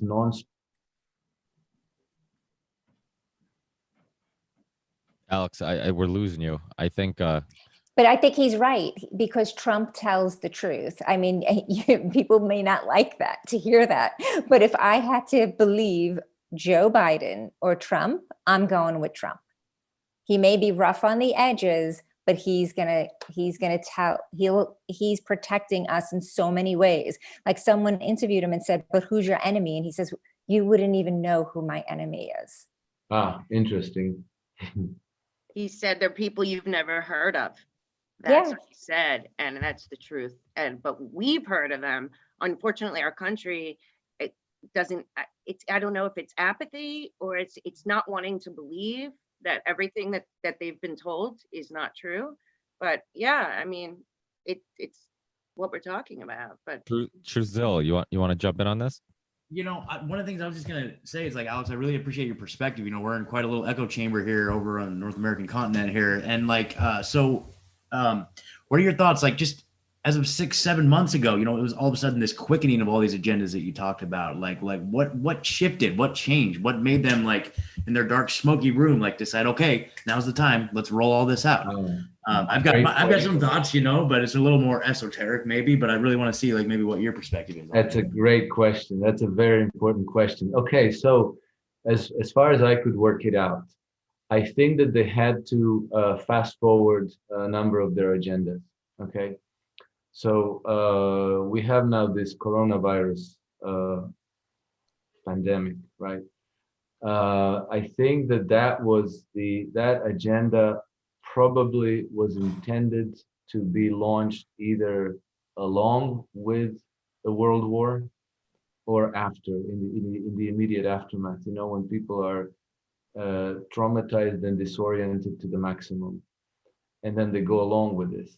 I think they had to push it forward because they couldn't get a war going. And like we talked a bit earlier, that the Russians, that the Chinese, and a number of other forces in the world, like Iranians, maybe Belarus, have understood the game, so they're not falling for the bait. They're not falling for the provocation that maybe 100 years ago would have triggered a wider war. So the last attempt orchestrated by British intelligence and diplomacy was the attempted invasion of Iran, which would have probably triggered a wider war between the West, the NATO, United States, and Iran. But that didn't work out because, I don't know if you remember, but they downed the US drone. And then there was, the British actors were trying to flood the zone around Trump to kind of coerce him into launching an attack. And Trump said no. And then that's when Sir Kim Darroch, British ambassador, went berserk, fired off a bunch of cables, and then the Anonymous shortly thereafter leaked out. The interesting thing about that is that apparently, according to WikiLeaks, Anonymous is controlled by the FBI. So since it appears that Donald Trump managed to take over the FBI, then we know that probably it was Donald Trump and his people who caused the British agenda to be brought to light. And then Sir Kim Darroch had to it was quite a scandal. He had to resign from his position. This was kind of glossed over in the media, but this was a major event. Okay, so they didn't get a war. And we went then to this COVID-19 agenda, which is horrible, which is extremely dark. And why did they rush it? So that was your question, to go back to. So here's what started happening in September of last year. The repo market. I'll have to explain this because it seems like it's like a weird esoteric thing, but basically what happens that when banks in the United States close their books at the end of the day, they have to have a certain level of reserves with the federal in their accounts at the Federal Reserve. And then in September, something started going wrong. First, the interest rate on these. So the repos are repurchase agreements, right? And here's how it happens. So let's say, Scott, at the end of the day, you're short. You don't have enough money to cover your reserve requirements. And then you say, hey, Alex, can you loan me $100 million? And tomorrow morning, I pay you back 101. So for me, it's like, $1 million overnight. Excellent. So, no problem. So this repo market was functioning almost on a routine basis. Banks were loaning each other funds overnight so that they could square their books, except that something went wrong in September and the interest rate jumped. It spiked quite high. I can't remember what it was, but maybe annualized 10%, maybe something like that. I don't remember off the top of my head. Yeah, it was 10.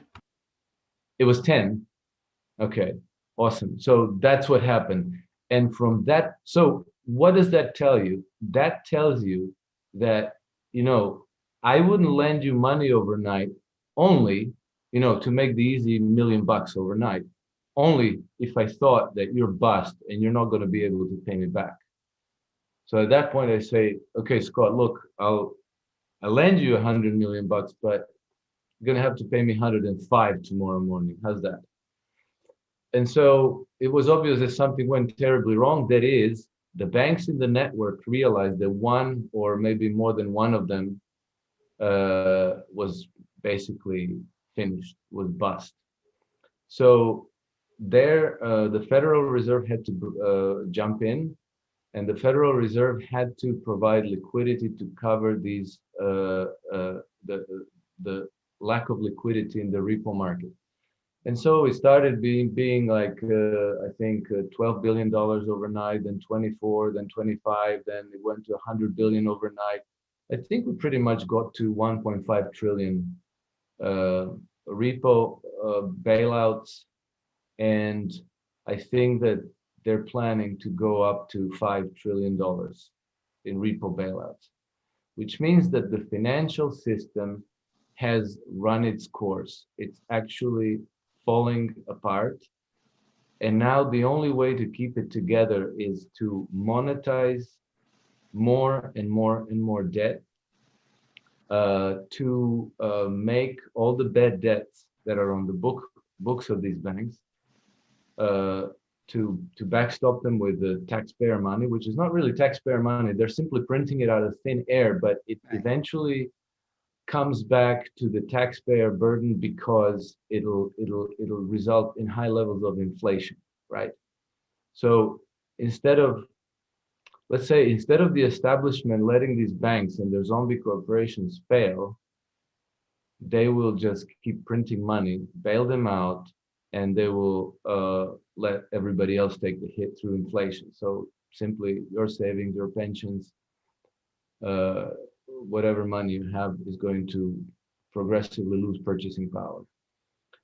And the objective of this game is simply to keep the governing structures intact through this crisis, but you can't do it with effective democracy, because people will say this is just not okay.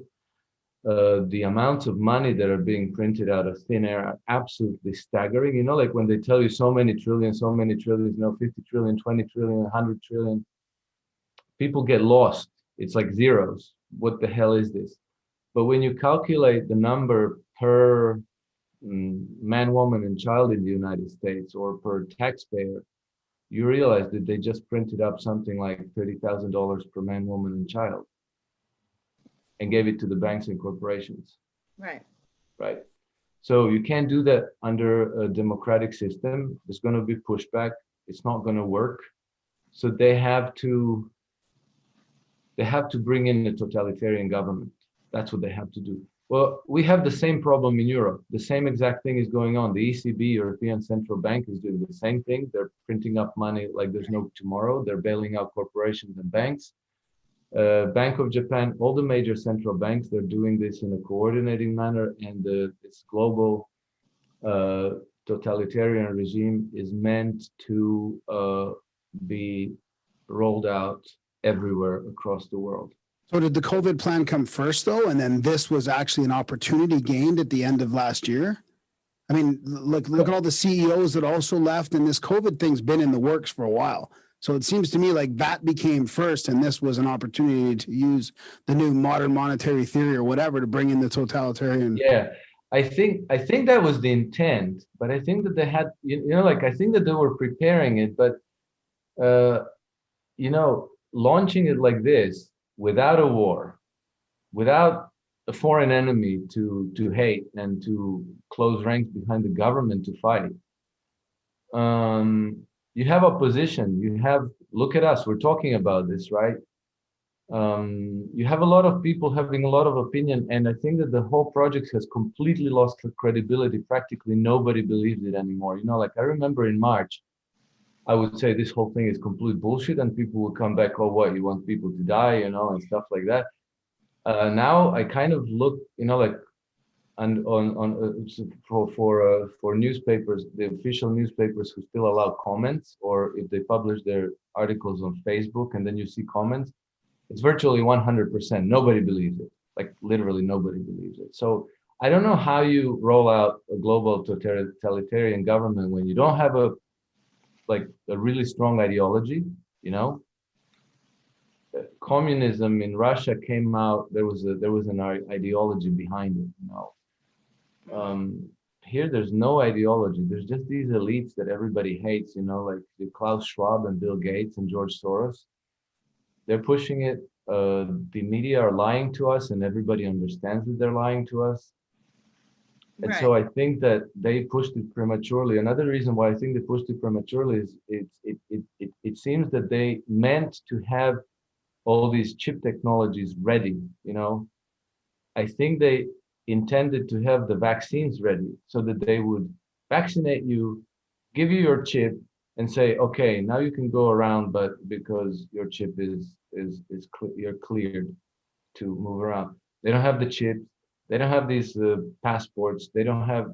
There's so many things that they are, I think, muddling through, inventing as they go along, and the whole thing is, I think we're barely 6 months, seven months into the agenda, and it's already kind of lost all credibility with virtually everybody.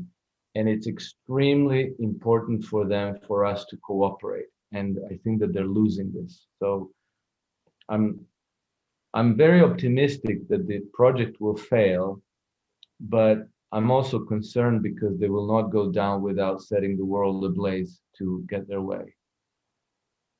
And everybody's still walking around with masks on. So if people believe it or not, they're not standing up for themselves right now. Walking around. I want to say this.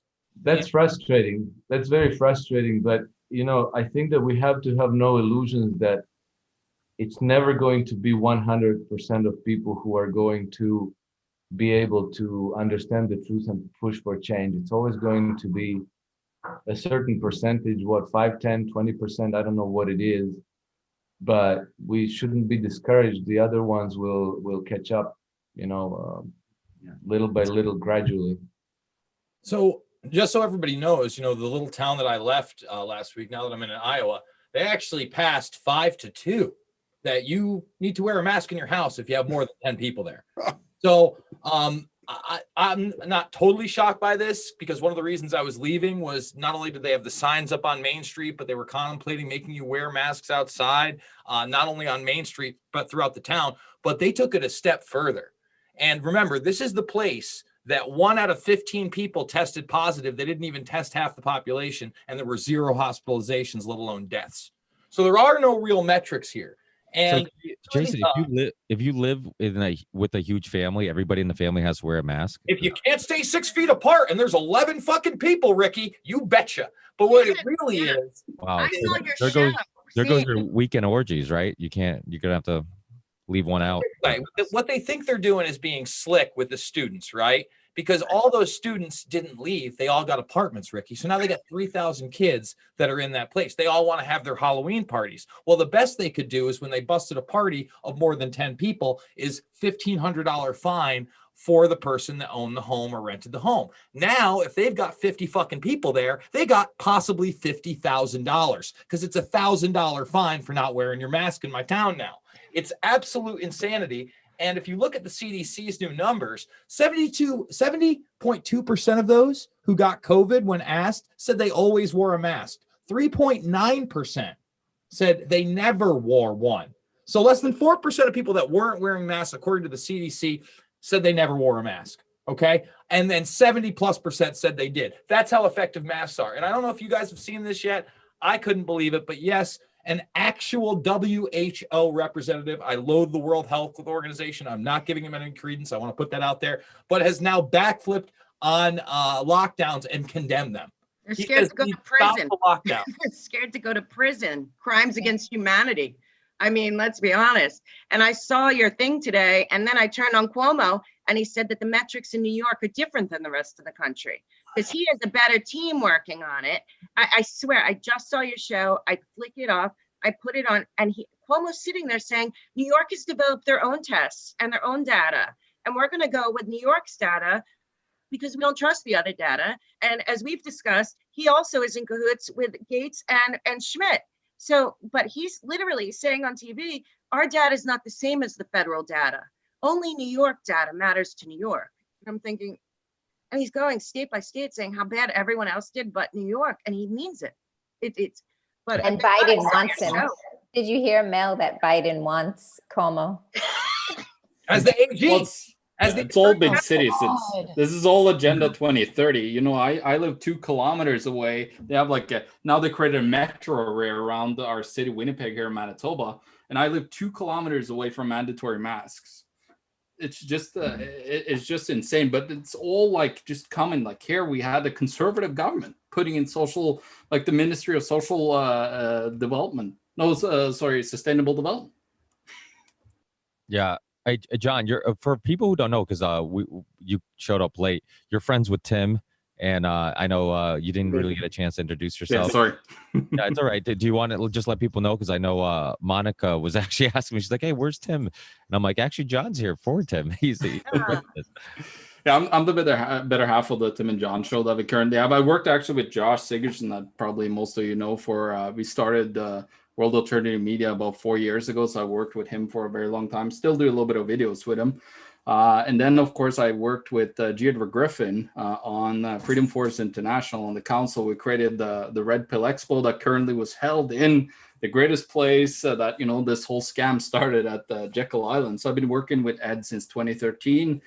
And then I've been writing a couple of books, trying to expose the whole scam. It's, the end of freedom, how our monetary system enslaves us. And then, of course, I had everybody in Canada. It's like, well, what's going on here in Canada? So I wrote a book actually in 2015 predicting the craziness. Like Canada has gone full Venezuela, by the way. Like we could talk about that for hours, but it's just insane what have happened here with the money printing scheme. So I kind of that's what I do. I'm a macroeconomics guy and monetary historian. I started with that in 2008, got interested in that and been doing it ever since. So, and you could find everything that I do on theeconomictruth.org. So that's all about me. Awesome.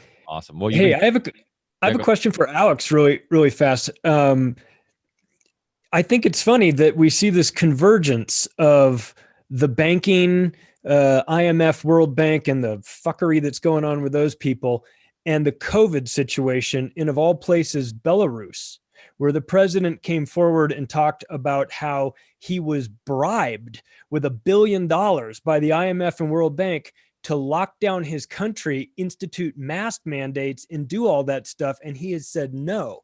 And now when I heard that, I thought, oh shit, this looks like this guy's exposing the scam. Like he's about to have a plane crash any day now.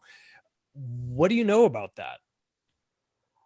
Essentially what you just said, but I thought that exactly gives it away. I actually published an article on my blog exactly about this, because I think Lukashenko gave it away in saying this in public. So initially I just thought the news was weird. This was in June, and I thought it was weird that IMF would offer him $940 million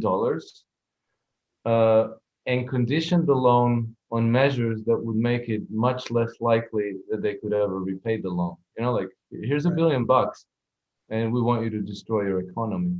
And that's IMF's business plan, by the way. Right. Who took the money?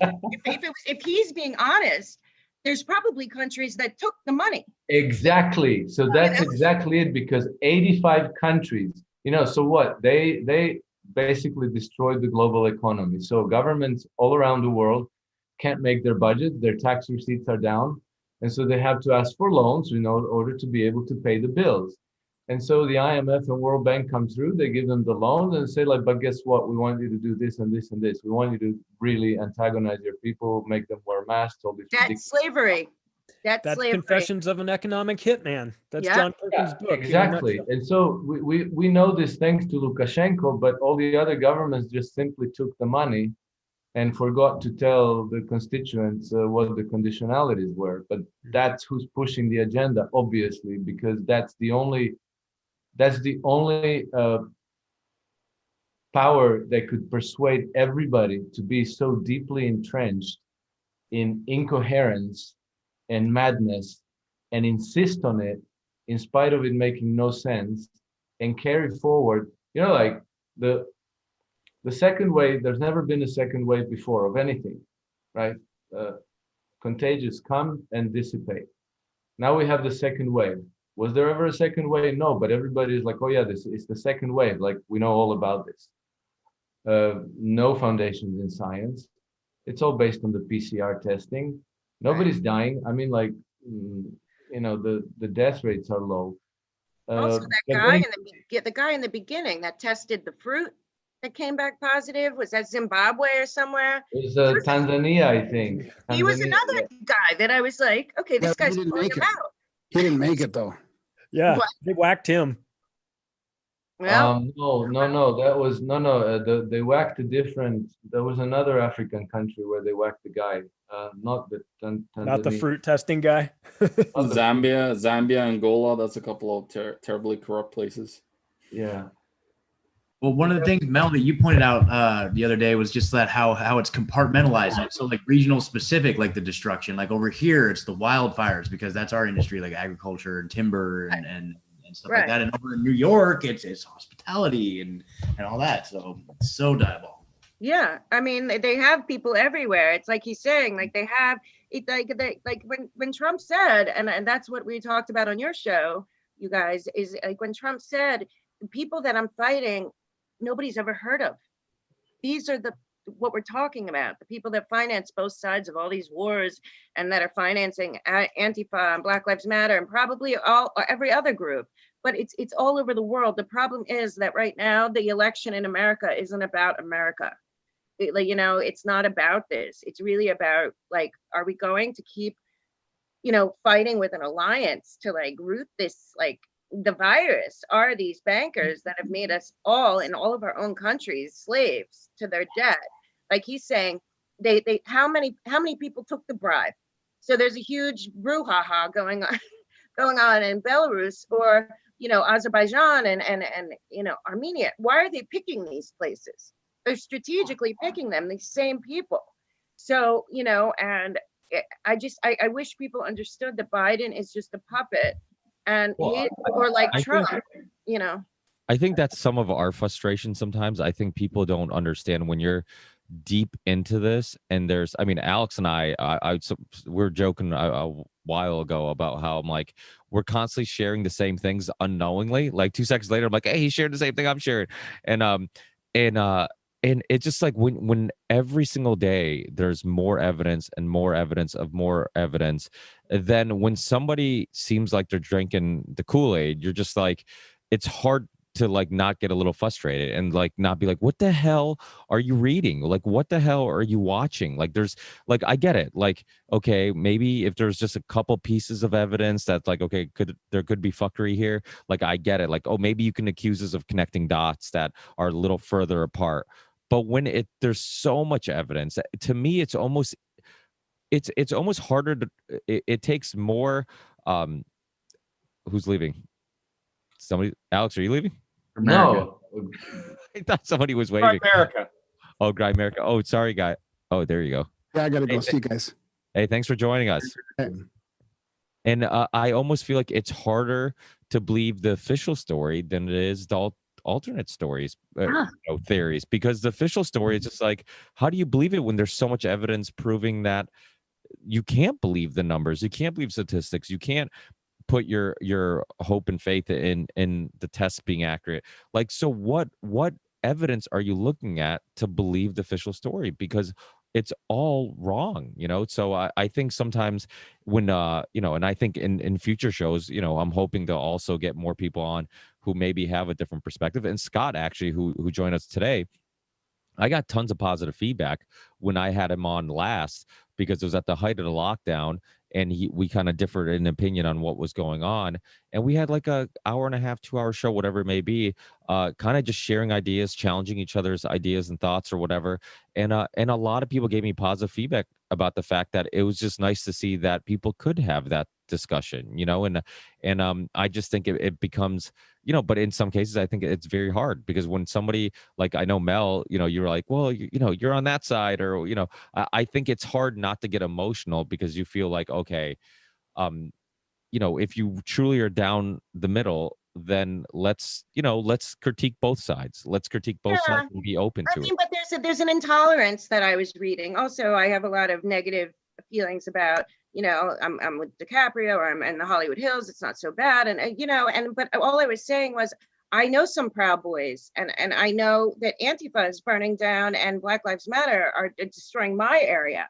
So, for him to go so over the edge, I get it, but I'm not going to act like. But aren't there people on the other side too? There's also people who say that like nobody on the right is violent, and the thing is, I don't think that at all. No. Well, there are people. There are people on the right who say that like, oh, it's all, the other side. So I think there's extremists on both sides. Well, live and learn. I learned never to tell anyone I think they're on a side. So, I think, yeah, but I think there's one critical difference between these two sides, is that there's one side is being funded and organized by people like George Soros, So I think that there's quite a difference because they are not only inclined to be violent, they're being encouraged to be violent. And I think that there's a lot of these like Proud Boys who are maybe a bit more genuine, maybe a bit more authentic, and they have no intention to be violent. And then if they, But aren't there also a lot of people in the Black Lives Matter movement? And I know a few who I think are just misguided, but we can also say the same thing, that they're genuine. They honestly do feel like it's a cause worth fighting for or whatnot. They're not the ones doing riots. I don't like calling them protests because I think we blurred the line between what's a riot and a protest. We're calling everything a protest when it's like, wait, when you're burning shit down, it's a riot. It's not a protest. But I do know people on the other side who truly believe, like, I think their heart's in the right place. They might be misguided, but their heart's in the right place. So I think, I guess I'm just making my point again, that that they're on both sides. There are people who honestly just believe in what they believe in. They don't want violence. They don't want to hurt anybody. And then there's also people completely extreme, and it's no different than like, a Christian who might blow up a birth control clinic because they're anti-abortion. Like, they don't reflect all Christians, so. Well, I think the difference is the organization and the money behind it, as opposed to, when there's violent people that show up somewhere, that's one thing. When there's violent people that got printed out, got emailed a 15-page document on how to, handle rioting and who to target and what to wear, and you can pick up your check at this Venmo account. It's a little different. I don't think that's going on with these. I don't know any white supremacists. I don't. I guess I'm lucky. I've lived in a city all my life, in Philly and in New York and LA. I don't know any. I also don't know any, gang people. I don't know these people, but I do know that some of them are organized. And when it's organized and it connects, and that there's flights and there's hotel rooms and there's food and there's a rule book and there's a playbook, and people are bailing them out of jail, it's a little different. The guys that are protesting, the bikers or whatever, they call them Boogaloo Boys. I have no idea what that is. I don't. I keep hearing it. Proud Boys. I met two guys, but that's it. So, Mel, let me talk about some real white supremacists for a second, because I think they're kind of a joke, and they're never portrayed as a joke. Instead of being portrayed as a joke, they do try to lump them in with, whether it be the Proud Boys or militia. Even I heard Greg Palast talk about the supposed kidnapping of that governor, when you have the sheriff now saying that it may have just been a citizen's arrest and not a kidnapping plot. There's a lot more to unravel there. And I got to tell you, I'm not against citizens' arrests of governors that are making outlandish executive orders that are oppressing people. At what point do we decide to do that?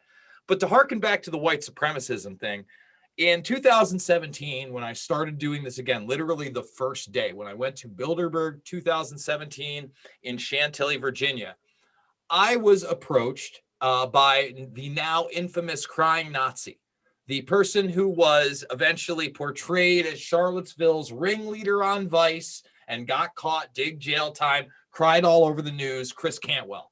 Cantwell knew who I was because of Loose Change, obviously, and some of the things that I had done. Now, Cantwell had started as kind of like this libertarian, literally in his mom's basement podcaster and, social media guy that started to get attention from the white nationalists and then went full-blown white nationalism, anti-Semitism, the whole thing. I still talk to him. There was nothing violent about him. It was by putting a camera on him and saying, we're going to put this on Vice and this is going to be big, that you build this persona of somebody who was an intellectual liar and crybaby at the end of the day, who had no fucking power. I don't care if he had 100 people out there saying Jews will not replace us with tiki tortures. They are not organized. They're ignorant at best. Cantwell's push, for those that don't know, that put him over the edge into white supremacy is that his girlfriend slept with a black guy and it became extremely insecure. That's the reality of these fucking people. That's the joke they are. But the media is never going to tell you that. Okay. And they banned my interview with Cantwell from YouTube after that. It was like an hour long. You can kind of find it. I think it's in the Internet Archives or whatever. And he tried to bring up, the Jews run the media. And he said to me, he goes, and I go, well, what about Roger Ailes? Roger Ailes wasn't Jewish. And he's like, I'm pretty sure that he was. I'm like, no, actually, Roger Ailes made some anti-Semitic comments. And then he also brought up Alex Jones. And for those that don't know, again, Alex Jones, I'm the first guy he ever gave a show to. I worked at InfoWars from 2008 to 2010. He produced several of my films. Alex Jones has no Jewish influence. I promise you. I watched him as he built that empire up. It was not because he had Jewish influence or was protected by Zionists. That doesn't mean that now that he's so pro-Trump and right-wing, and obviously Trump's policies align with Israel and Sheldon Adelson, that he no longer talks about Israel or the Gaza Strip, etc. But these false narratives get created. And then not only does the media push them, but then they push these supposed white nationalist monsters that are supposedly pushing the same thing. Anybody that spends 5 minutes looking into it can see past the facade, but most people don't. Absolutely. And one of the most frustrating things is the fact that the establishment, whether it's the government or media, like they just absolutely refuse to acknowledge the what's going on in the streets. Like right here in Portland, man, like we have, I'm sure you guys have all heard the Antifa mayor. She's running for mayor of Portland, right? She says, I am Antifa, Sarah Ian Nori or whatever, however you pronounce her last name. And like on her website, she's got like this 10-point plan that she wants to do to address violence and right-wing violence, right? Number 9, it says, place flags at half-mast to honor all those who have been harmed by right-wing and police violence in Portland, and the flag should stay that way for a year to remind us of the justice we're fighting. Stuff like that. It's like it's just a complete reversal, putting it all on this side, but it's like absolute refusal to acknowledge that there is some sort of Antifa thing going on and just another person murdered just in Denver, right? Like, I mean, it's like, oh my gosh, really? Like, when can we just get back to reality and have this discussion? Like, I don't understand. It's just mind-boggling. Yeah. I don't know. We lost us. Hey, everybody still. There it goes. Yeah. No, I think it comes down to, like, I tried to start a political party here in our province, and I got attacked by both left, right, and center. Everybody was coming after us. We were vilified in the media. I was called an anti-government person because they caught up that I was at Freedom Force with Ed Griffin, and we had like probably 5 or 6 plans from different parties coming in and like posing that they were all for our platform, and then they turned against us right in media, right on live TV. They suddenly come out with a liberal platform, like totally against what we were talking about. So they all hate because they have a controlled group, left and right, that want to be in control, and they hate for any competition to come in to destroy the monopoly or duopoly, whatever you want to call it, that they created with the political system. You have that in all countries. Like, they're trying to make it harder and harder in Norway, that I come from as well, to run opposing parties. So I think the whole political system in itself, I think we're at the end game of everything, where we're really, like, the United States has been turning into like the end of the Roman Empire that we saw with a lot of senators, literally like murdering each other at the end because they totally had destroyed their currency and destroyed their whole nation. So I think that's where we're at. You know, the United States is just one thing, the chaos that are there, but we have the same chaos in a lot of other countries. Here in Canada, there's like Trudeau is a total sellout to the UN Agenda 2030. Like we have like basically our budget is the Agenda 2030 platform. So it just like infuriates me that these guys are, you know, having this control grid that they created. We need to just, you know, destroy. And that's what my point that I made to Palast at the Palast and start there was that, you know, there's such a massive amount of people that are not voting that, you know, have just like disconnected from the system because they don't believe it anymore. Alex, I know you got to go because it's 3 a.m. Thank you all. It was a great pleasure. Honestly, I enjoyed this very much. I wish I could stay longer, but my day starts in a few hours, so I need to get some sleep. You know, it's funny. You have people who live in the U.S. who are like, "Oh, it's too late for me." So I hope they listen to this episode. Thank you so much. I really needed to hear a voice of reason from outside of our country because people are fighting over the wrong thing. Alex, can you tell people how to connect with you? Because I'm sure some of these people might want to, you know, maybe connect after the show. Do you let people know where they can get your blog and all your? Yeah. So the blog is called The Naked Hedgie, which is like as a hedge fund manager, and then the naked, you know, like naked chef. There was no naked hedges, so I thought may as well. Yeah, that's it. And I don't know, maybe Twitter. Give people my email address. The Gmail. Yeah, after the show, I send everybody the links to the audio video, and I'll put all your contact information so people can connect. You know, so it's one of the best parts of this show is kind of throughout the 6 years I've been doing this, I've been able to meet so many interesting people. So to be able to share those interesting people like you, Alex, with a bunch of other people is one of the benefits of this. So. Brilliant. I love it. Thank you all. It was a great pleasure, and let's keep in touch. Thanks, Alex. Take care. Thanks, bye. Good night. Awesome. Well, he's still here. Yeah, so that's one of the benefits of doing this show is that I love the fact that after these shows I see so many people jumping on each other's show and connecting. It really is awesome to see that. But John, is Tim at the Red Pill Expo? Yeah, he was at the Red Pill Expo. Just actually ended today, and they ended up like, so there's a lot of people that were around me that, you know, were even in our Freedom Force Council that were doubting that Ed was going to have any success because of COVID, because of everything. You know what? It was 600 people turning out. We only had one Red Pill Expo that was even closed, and that was in Bozeman, Montana, our first one. You know, I think there was thousands of people on the stream. So this was the right time. He had such a perfect timing on this. And, you know, nobody was wearing a mask, of course, at the conference. And it was just a really good time. And Ed, of course, we're hanging out with Tim last night until 2 a.m. because Ed is a late night guy. He usually works till 3 a.m. on his need to know news and all that stuff.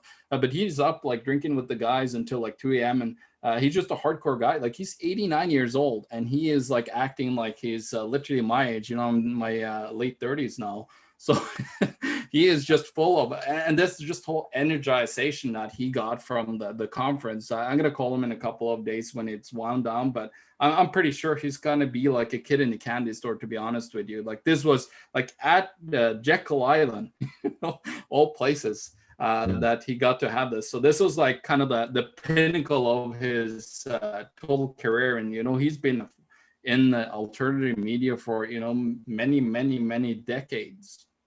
Yeah, he was. I had him on my show not too long ago, and I remember it was like the first time in a long time I was legitimately nervous because, and honestly, I saw him I was at the Red Pill Expo in Hartford last year, and I didn't have the balls to talk to him. I'm just like, I can't. I'm like, what am I gonna say to him? I'm like, you know. So it was one of those things where it's funny how like when you watch somebody. And you know their books, you see interviews with them, and you watch them for so long, you still kind of get that like nervousness every once in a while, you know. He's probably one of the most approachable people that I ever met. Sorry, Charlie. Yeah, we were on the same flight out of Mexico City to Acapulco.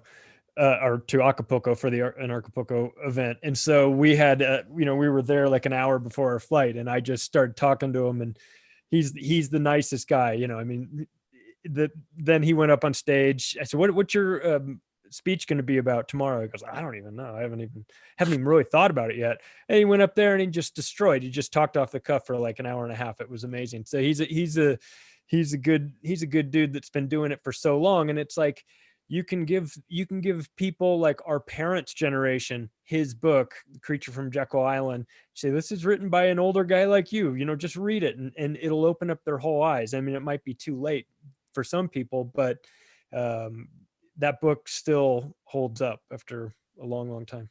And I want to say he is a legit party goer. I want to say the last time I saw him was 2013 at a bar after a conference doing karaoke, and I was with Luke Radowski, Tatiana Moroz, and Josie Wales.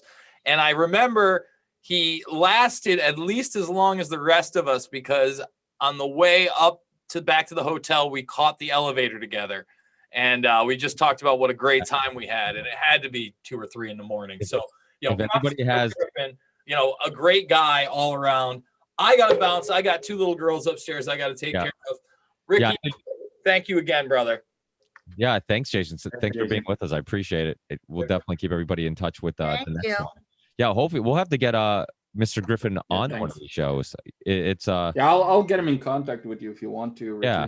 For sure. Yeah, I don't know who I talked to in regards to booking them, but yeah, I'll give it a try. I mean, it's nice that you try calling his cell phone number. Just said that John wanted to have you in contact with him, and that you want to be on a show. That's usually how I do it. So, like, I've worked with the guy since 2013 now, so he's usually, if John is referring somebody to him, he usually is pretty good at it. Yeah, he'd be awesome to have on here. There's a couple people on the bucket list. We want to get Alex Jones on one, which is I mean, that'd be awesome if we could get crazy Alex. I mean, none of us will be able to talk, but at least we'll listen to him for like 2 hours. Just go at it. I'll figure it out. Yeah, Mel.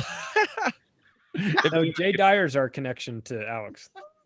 Yeah, dude, you're right. Yeah. Well, and Sam, of course. I mean, he's been on there. Yeah. So, that'd be awesome. And if anybody has video of Mr. Griffin doing karaoke, I'd also like to see that. That would be. I'd be interested. Much better now. It went well. I went and saw Alice in Wonderland in Las Vegas with him one time. That was quite the experience. Well, that's a whole nother show. Dude, he hasn't aged. I'm telling you, like he hasn't aged at all.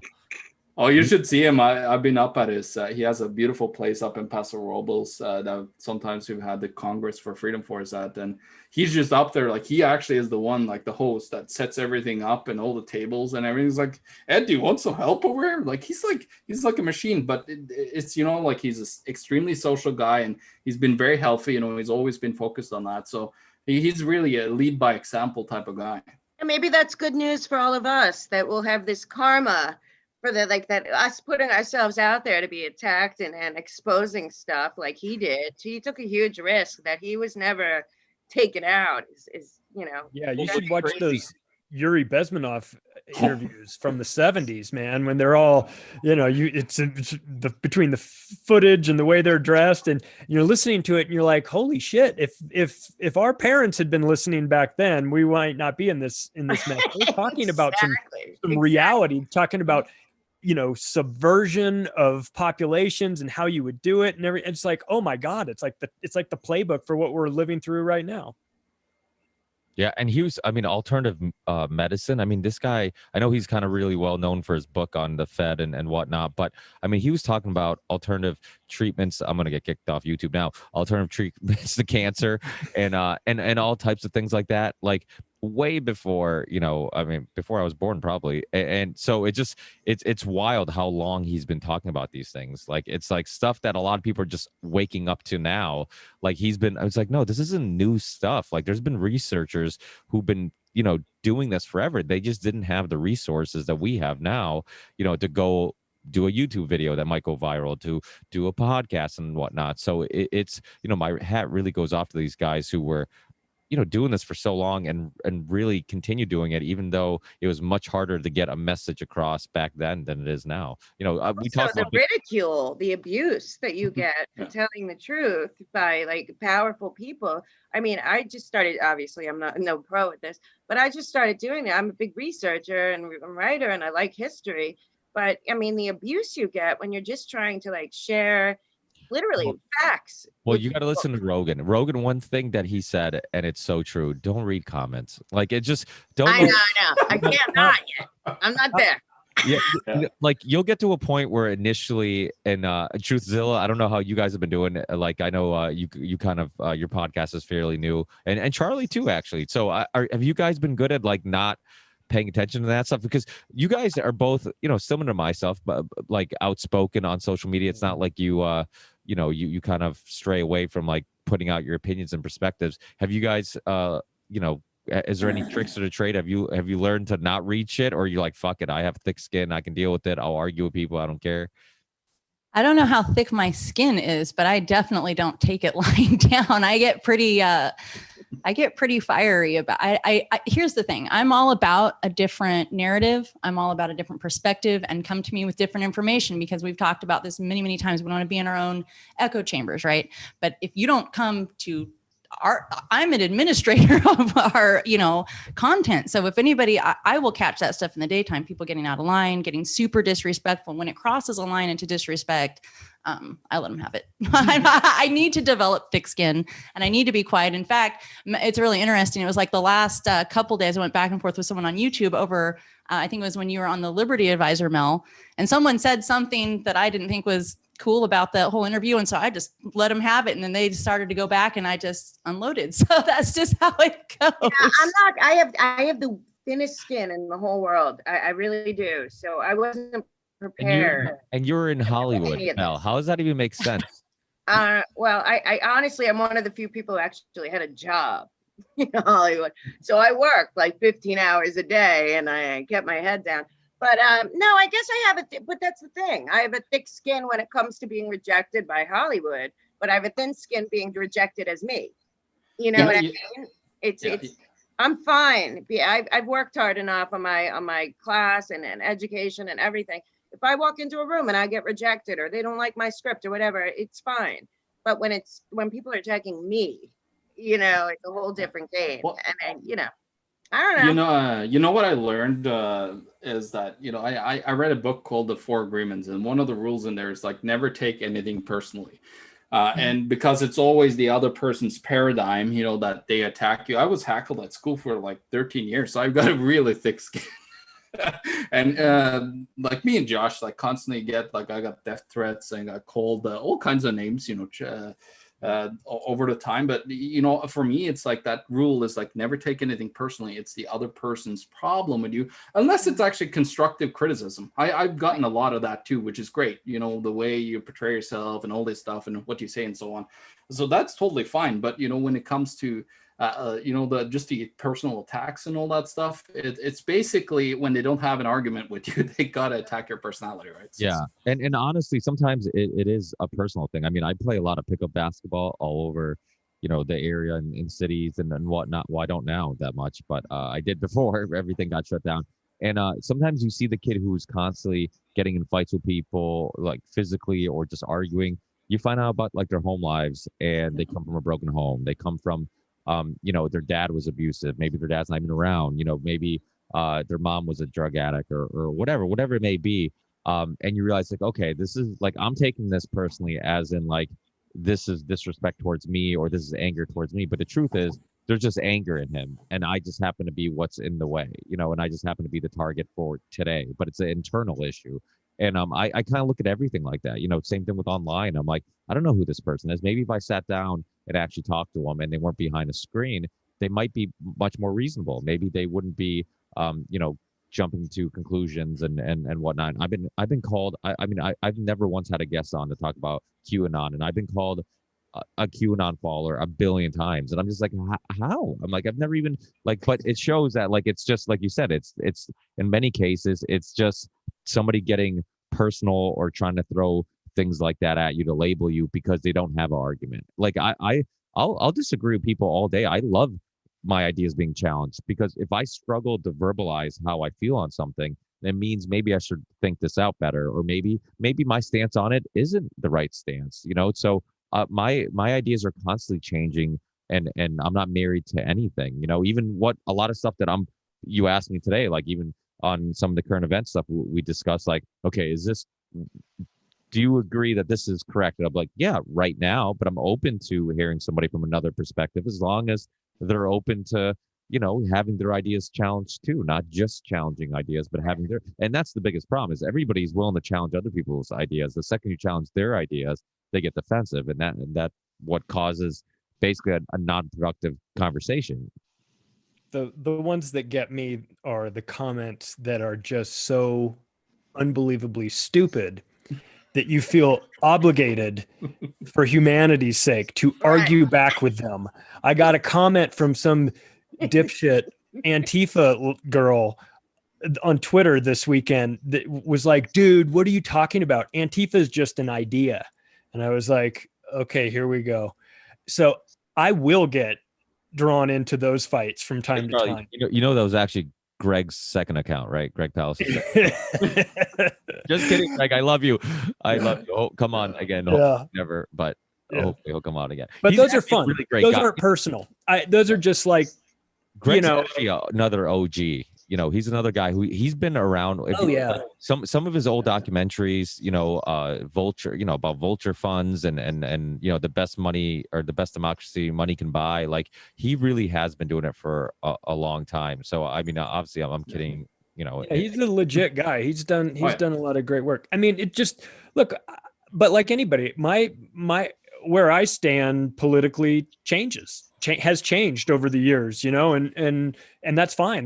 That's allowed, as long as you anchor it in some form of reality and you're able to sort of express why you feel the way you feel, or why you feel like you've changed, or maybe even the parties have. The parties have shifted in one direction. You may stay the same in your thoughts, but now be labeled as alt-right or something, and you're like, that's a very good point. Yeah. So you can get branded. You can rebrand yourself. Obviously, you can think differently, but you can also be rebranded, because the parties go different directions and leave you kind of somewhere in the middle. And I try to always say, dig for yourself. Here's the information. This is what I'm talking about. I don't need to tell you. I did my own research too. I'm just like another person. Just go look it up. If you think I'm wrong, that's fine. You know, I'm okay with that, and you can tell me. But most people, you know, this is all new, but it's amazing. And I'm telling you guys, the women are so mean. Like, the women on the left that are attacking Megan and me and Nancy and Monica, you should see. So like, it's horrible, right? It's horrible. It's evil. It's atrocious behavior. I've never, ever, I couldn't even imagine like that. I look like my peers. It's just vile. That's all. Like, it's just wicked vileness. And it blows my mind. Like, some of the things that come out of these mouths, I'm just like, are you like a human being looking at me and like, this is happening? This is happening. Like, it's mind blowing. I used to think that the left was compassionate, or at least they used to portray themselves like that. Yeah. And I'm not left or right. I'm just trying to be as objective as I can. And I think, you know, I know the right always goes, oh, the left is unhinged, but it's like, the left is unhinged. Like a disproportionate amount of them are out of their fucking minds, it seems like. And it's hard to have an argument or a conversation against somebody that's flipping out on you, but you just wonder, like, what is it? Are you like, what's going to happen to you if Donald Trump wins again? Have you considered the possibility? I mean, there's going to be people that have to be institutionalized after this. Like, we saw, you know, I've got in my intro to my show, the screaming lady go, ah, you know, that to me, that's hilarious. But what happens if he wins again? Like, have we, I mean, we're kind of joking about this, and I think there's a very good chance he will, especially if you go by the amount of enthusiasm that Trump has behind him, whereas Biden has zero. You got to assume that he's in the ball game, despite what all the polls say. But what's the left actually going to do if he wins again and they realize they have 4 more years? Are their heads going to metaphorically explode on us? Is it going to get worse? Are the attacks against you guys going to increase, or are these people just going to go suck their thumb in a corner because they've short circuited their little soy fed brains or something? Like what is this going to look like? I think a big problem too with all this is the fact that, like, you know, they say that, like that old quote, like if you're when you're young, if you don't have a heart, no, if you're not a liberal, you don't have a heart. When you're old, if you're not a conservative, you don't have a brain. Like, you're right, Charlie. Like the left was known to be the compassionate, the ones that were tolerable of so many different types of people. Classical liberals, libertarians. Like, exactly. Well, yeah, exactly. And I think the thing about young people is they have much more time on their hands than the, you know, people on the right who are going to work, taking care of their kids. So you take all these brainwashed young people, because let's be honest, the universities are, it's not a place for ideas, for sharing ideas or exploring ideas. It's a place to force feed you their ideas. And so what happens is you get all these very passionate young people who are misguided or looking for answers, and then somebody force feeds them their philosophy that seems to make sense, but they don't get the other side of the argument. So because they don't get the other side of the argument that they do get makes perfect sense to them. You know, they don't, because they ban anybody who's speaking who might have different ideas or whatever. Then because of all that, you get these really passionate, lot of time on their hands, young people with a lot of energy who, you know, who are going to make the most noise. And really that's why it seems like their voice, and in a way, almost why they're more threatening, right? Because a lot of people who are on the right, they're not out in the streets until midnight because they have to wake up the next day. Right. Also, they're being manipulated by like $15 an hour to go do X. And it is, you know, when you're, but if you look at all the pictures, there's something very wrong with how similar all these people look. Like, you know, there's a lot of juvenile halls and all this, but all these people look very similar to all the like false flag shooters and everything. All I'm saying is that they've dumbed down our kids so much that it's like, no, they're fine being fed. And then they'll go out there and they don't think like the other guy has a family at home, or the other, you know, I saw it begin with Occupy Wall Street, and it's just evolved since then. But the people that the sad part is that what I'm saying is the same people that are, you know, looking to, I believe, you know, to take away our sovereignty, are using these people. And, you know, these Antifa and Black Lives Matter only have power now when they're needed. And then they're not going to have anything. And then, you know, they have all these arrest records and everything. I mean, the DA can keep letting them out, but they're ruining these kids' lives. Most of them look like they're in their 20s. They're still having records, you know. So to me, it's like incredibly sad that there's a generation of kids that got totally caught up in this nonsense. But like you know, all we can do is pray. University, like you said, because like in 2016 at a New York Jesuit university, they actually offered counseling when Trump won to all the students. And we parents received emails that, you know, if you're a student, if your son or daughter is upset, there's counseling set up. And they had weeks of counseling, and they didn't have to go to class if they were extremely upset. And I heard they'll be in their safe spaces.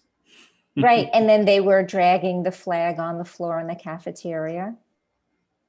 And I was just like, are you kidding me? I mean, my sons hated, well, one of them was on track team, so he loved that part. But my other one was like, universities are horrific. He said, first of all, you go there for the recruitment, and it's just a big marketing scam. They think that this is going to get you the job. Like my son, and I was just like, oh, but I just want you to get your degree. That'll be great. You know, and they got scholarships, thank God, but they really negotiated it because, especially at the Jesuit schools, they're not big on scholarships. They negotiated such an amazing thing. I was like, why wouldn't you go? But he's like, the professors don't know, like they don't teach. He goes, I mean, I don't know if anybody's a professor here, but he's like, professors, they couldn't make it in the real world. So they taught in the university. And then they keep teaching, they keep saying how Trump is so horrible and you shouldn't do this and you shouldn't be behind him. And they were putting And all they're these thoughts. doctors. They're doctors of philosophy by then. So And they then get to go and write for think tanks. Right. And the Jesuits. How crazy we all are in the real world.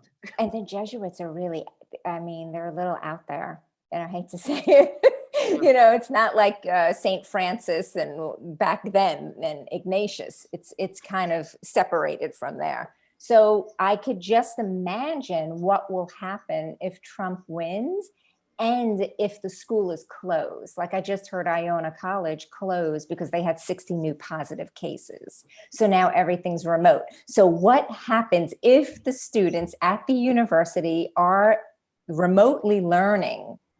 Are they going to counseling remotely? Yes. And why are they paying 60 grand to still go remotely? Right. Shouldn't there be a bargain? There isn't. NYU is still charging 70 grand a year for remote. I think what they really want, I think they just want a contested election, and then they want to have the limbo all the way to the end, you know, when whoever is going to take its stage. And then they just want the chaos, because I believe they're going to do a second wave of financial bailouts now to, you know, Wall Street and everybody else, because, and then they actually have the Banking for All Act. I don't know if you guys have seen that, which is basically everybody's going to have a bank account with the Federal Reserve. And then they got you, you know, when I was down in Acapulco, where I actually met, of course, some of you guys, it was, I talked to a guy called Simon Dixon a couple of years ago, and Simon, he said that, you know, they're going to just let the whole system fall apart.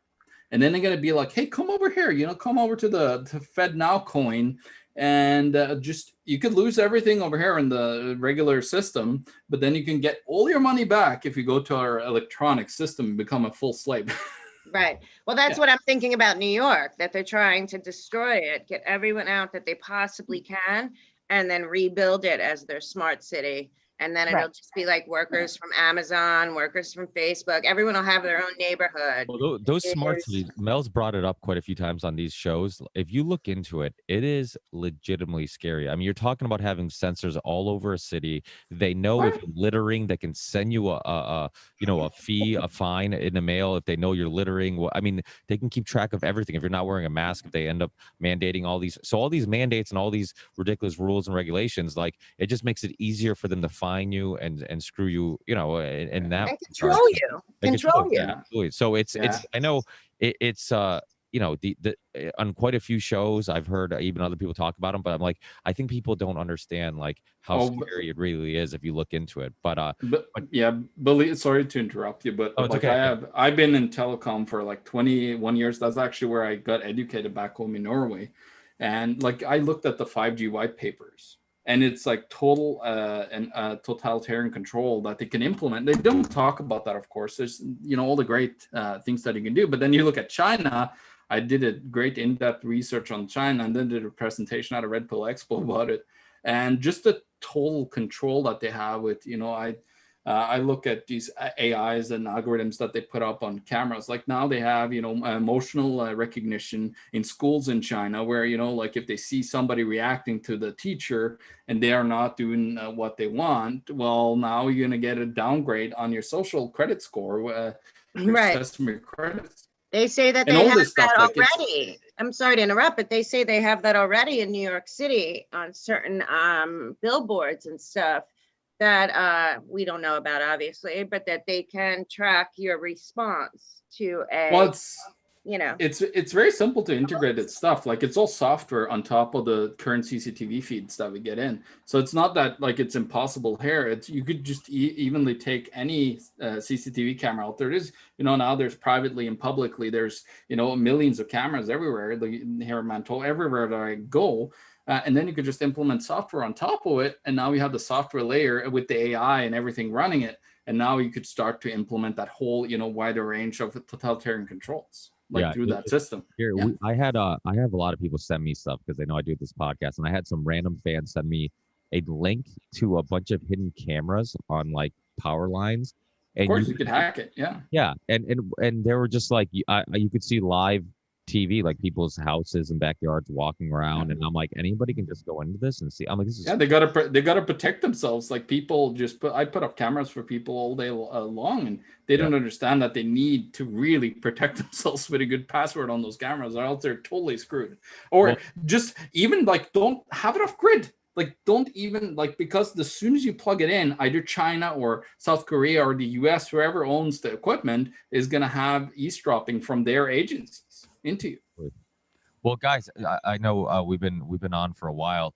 Obviously, everybody's always invited back. I love having all you guys back, and I always do my best to try to mix in some new and unusual and interesting people. And I think today we had an awesome conversation. Can we let everybody know if you guys want to, Ed? I mean, I don't want to hear from Ed because he's been talking all night, but what's up, Ed? Hey, what's up? Hey, how's it going, guys? Yeah, glad to be here. Sorry to go pick up kids. I just got back in. Yeah, how dare you be a good parent and miss the show? Yeah, you know. But can you tell everybody, if everybody wants to take turns, let them know if the listeners want to connect with you, any upcoming work, where they can get your podcast shows, anything like that. I guess we can start with whoever wants to go. I'll do it. My show is Macroaggressions. It's on Apple, Spotify, iHeartRadio, YouTube, and Iconic. And got a new book coming out in a couple of weeks with Jeff Berwick called The Controlled Demolition of the American Empire. And maybe we'll get Jeff to come on here if he's not definitely having cocktails. Or even if he is. Whatever. During this show. I mean, there's no rules. Nancy, you want to go next? You want to let people know? Nancy Guberti. That you could find me on Twitter, Facebook, YouTube, and then I have a podcast, Total Wellness Empowerment and Healthy Living Everyday book. It's all about functional medicine and alternative medicine. I'm a impulsive woman, Mel Krell. I'm impulsive woman on Twitter. My website is manicinmanhattan.com, and I have a book coming out, Manic in Manhattan.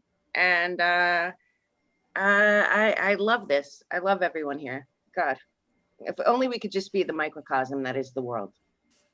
But that would be fantastic. That's it. Yeah. TruthZilla.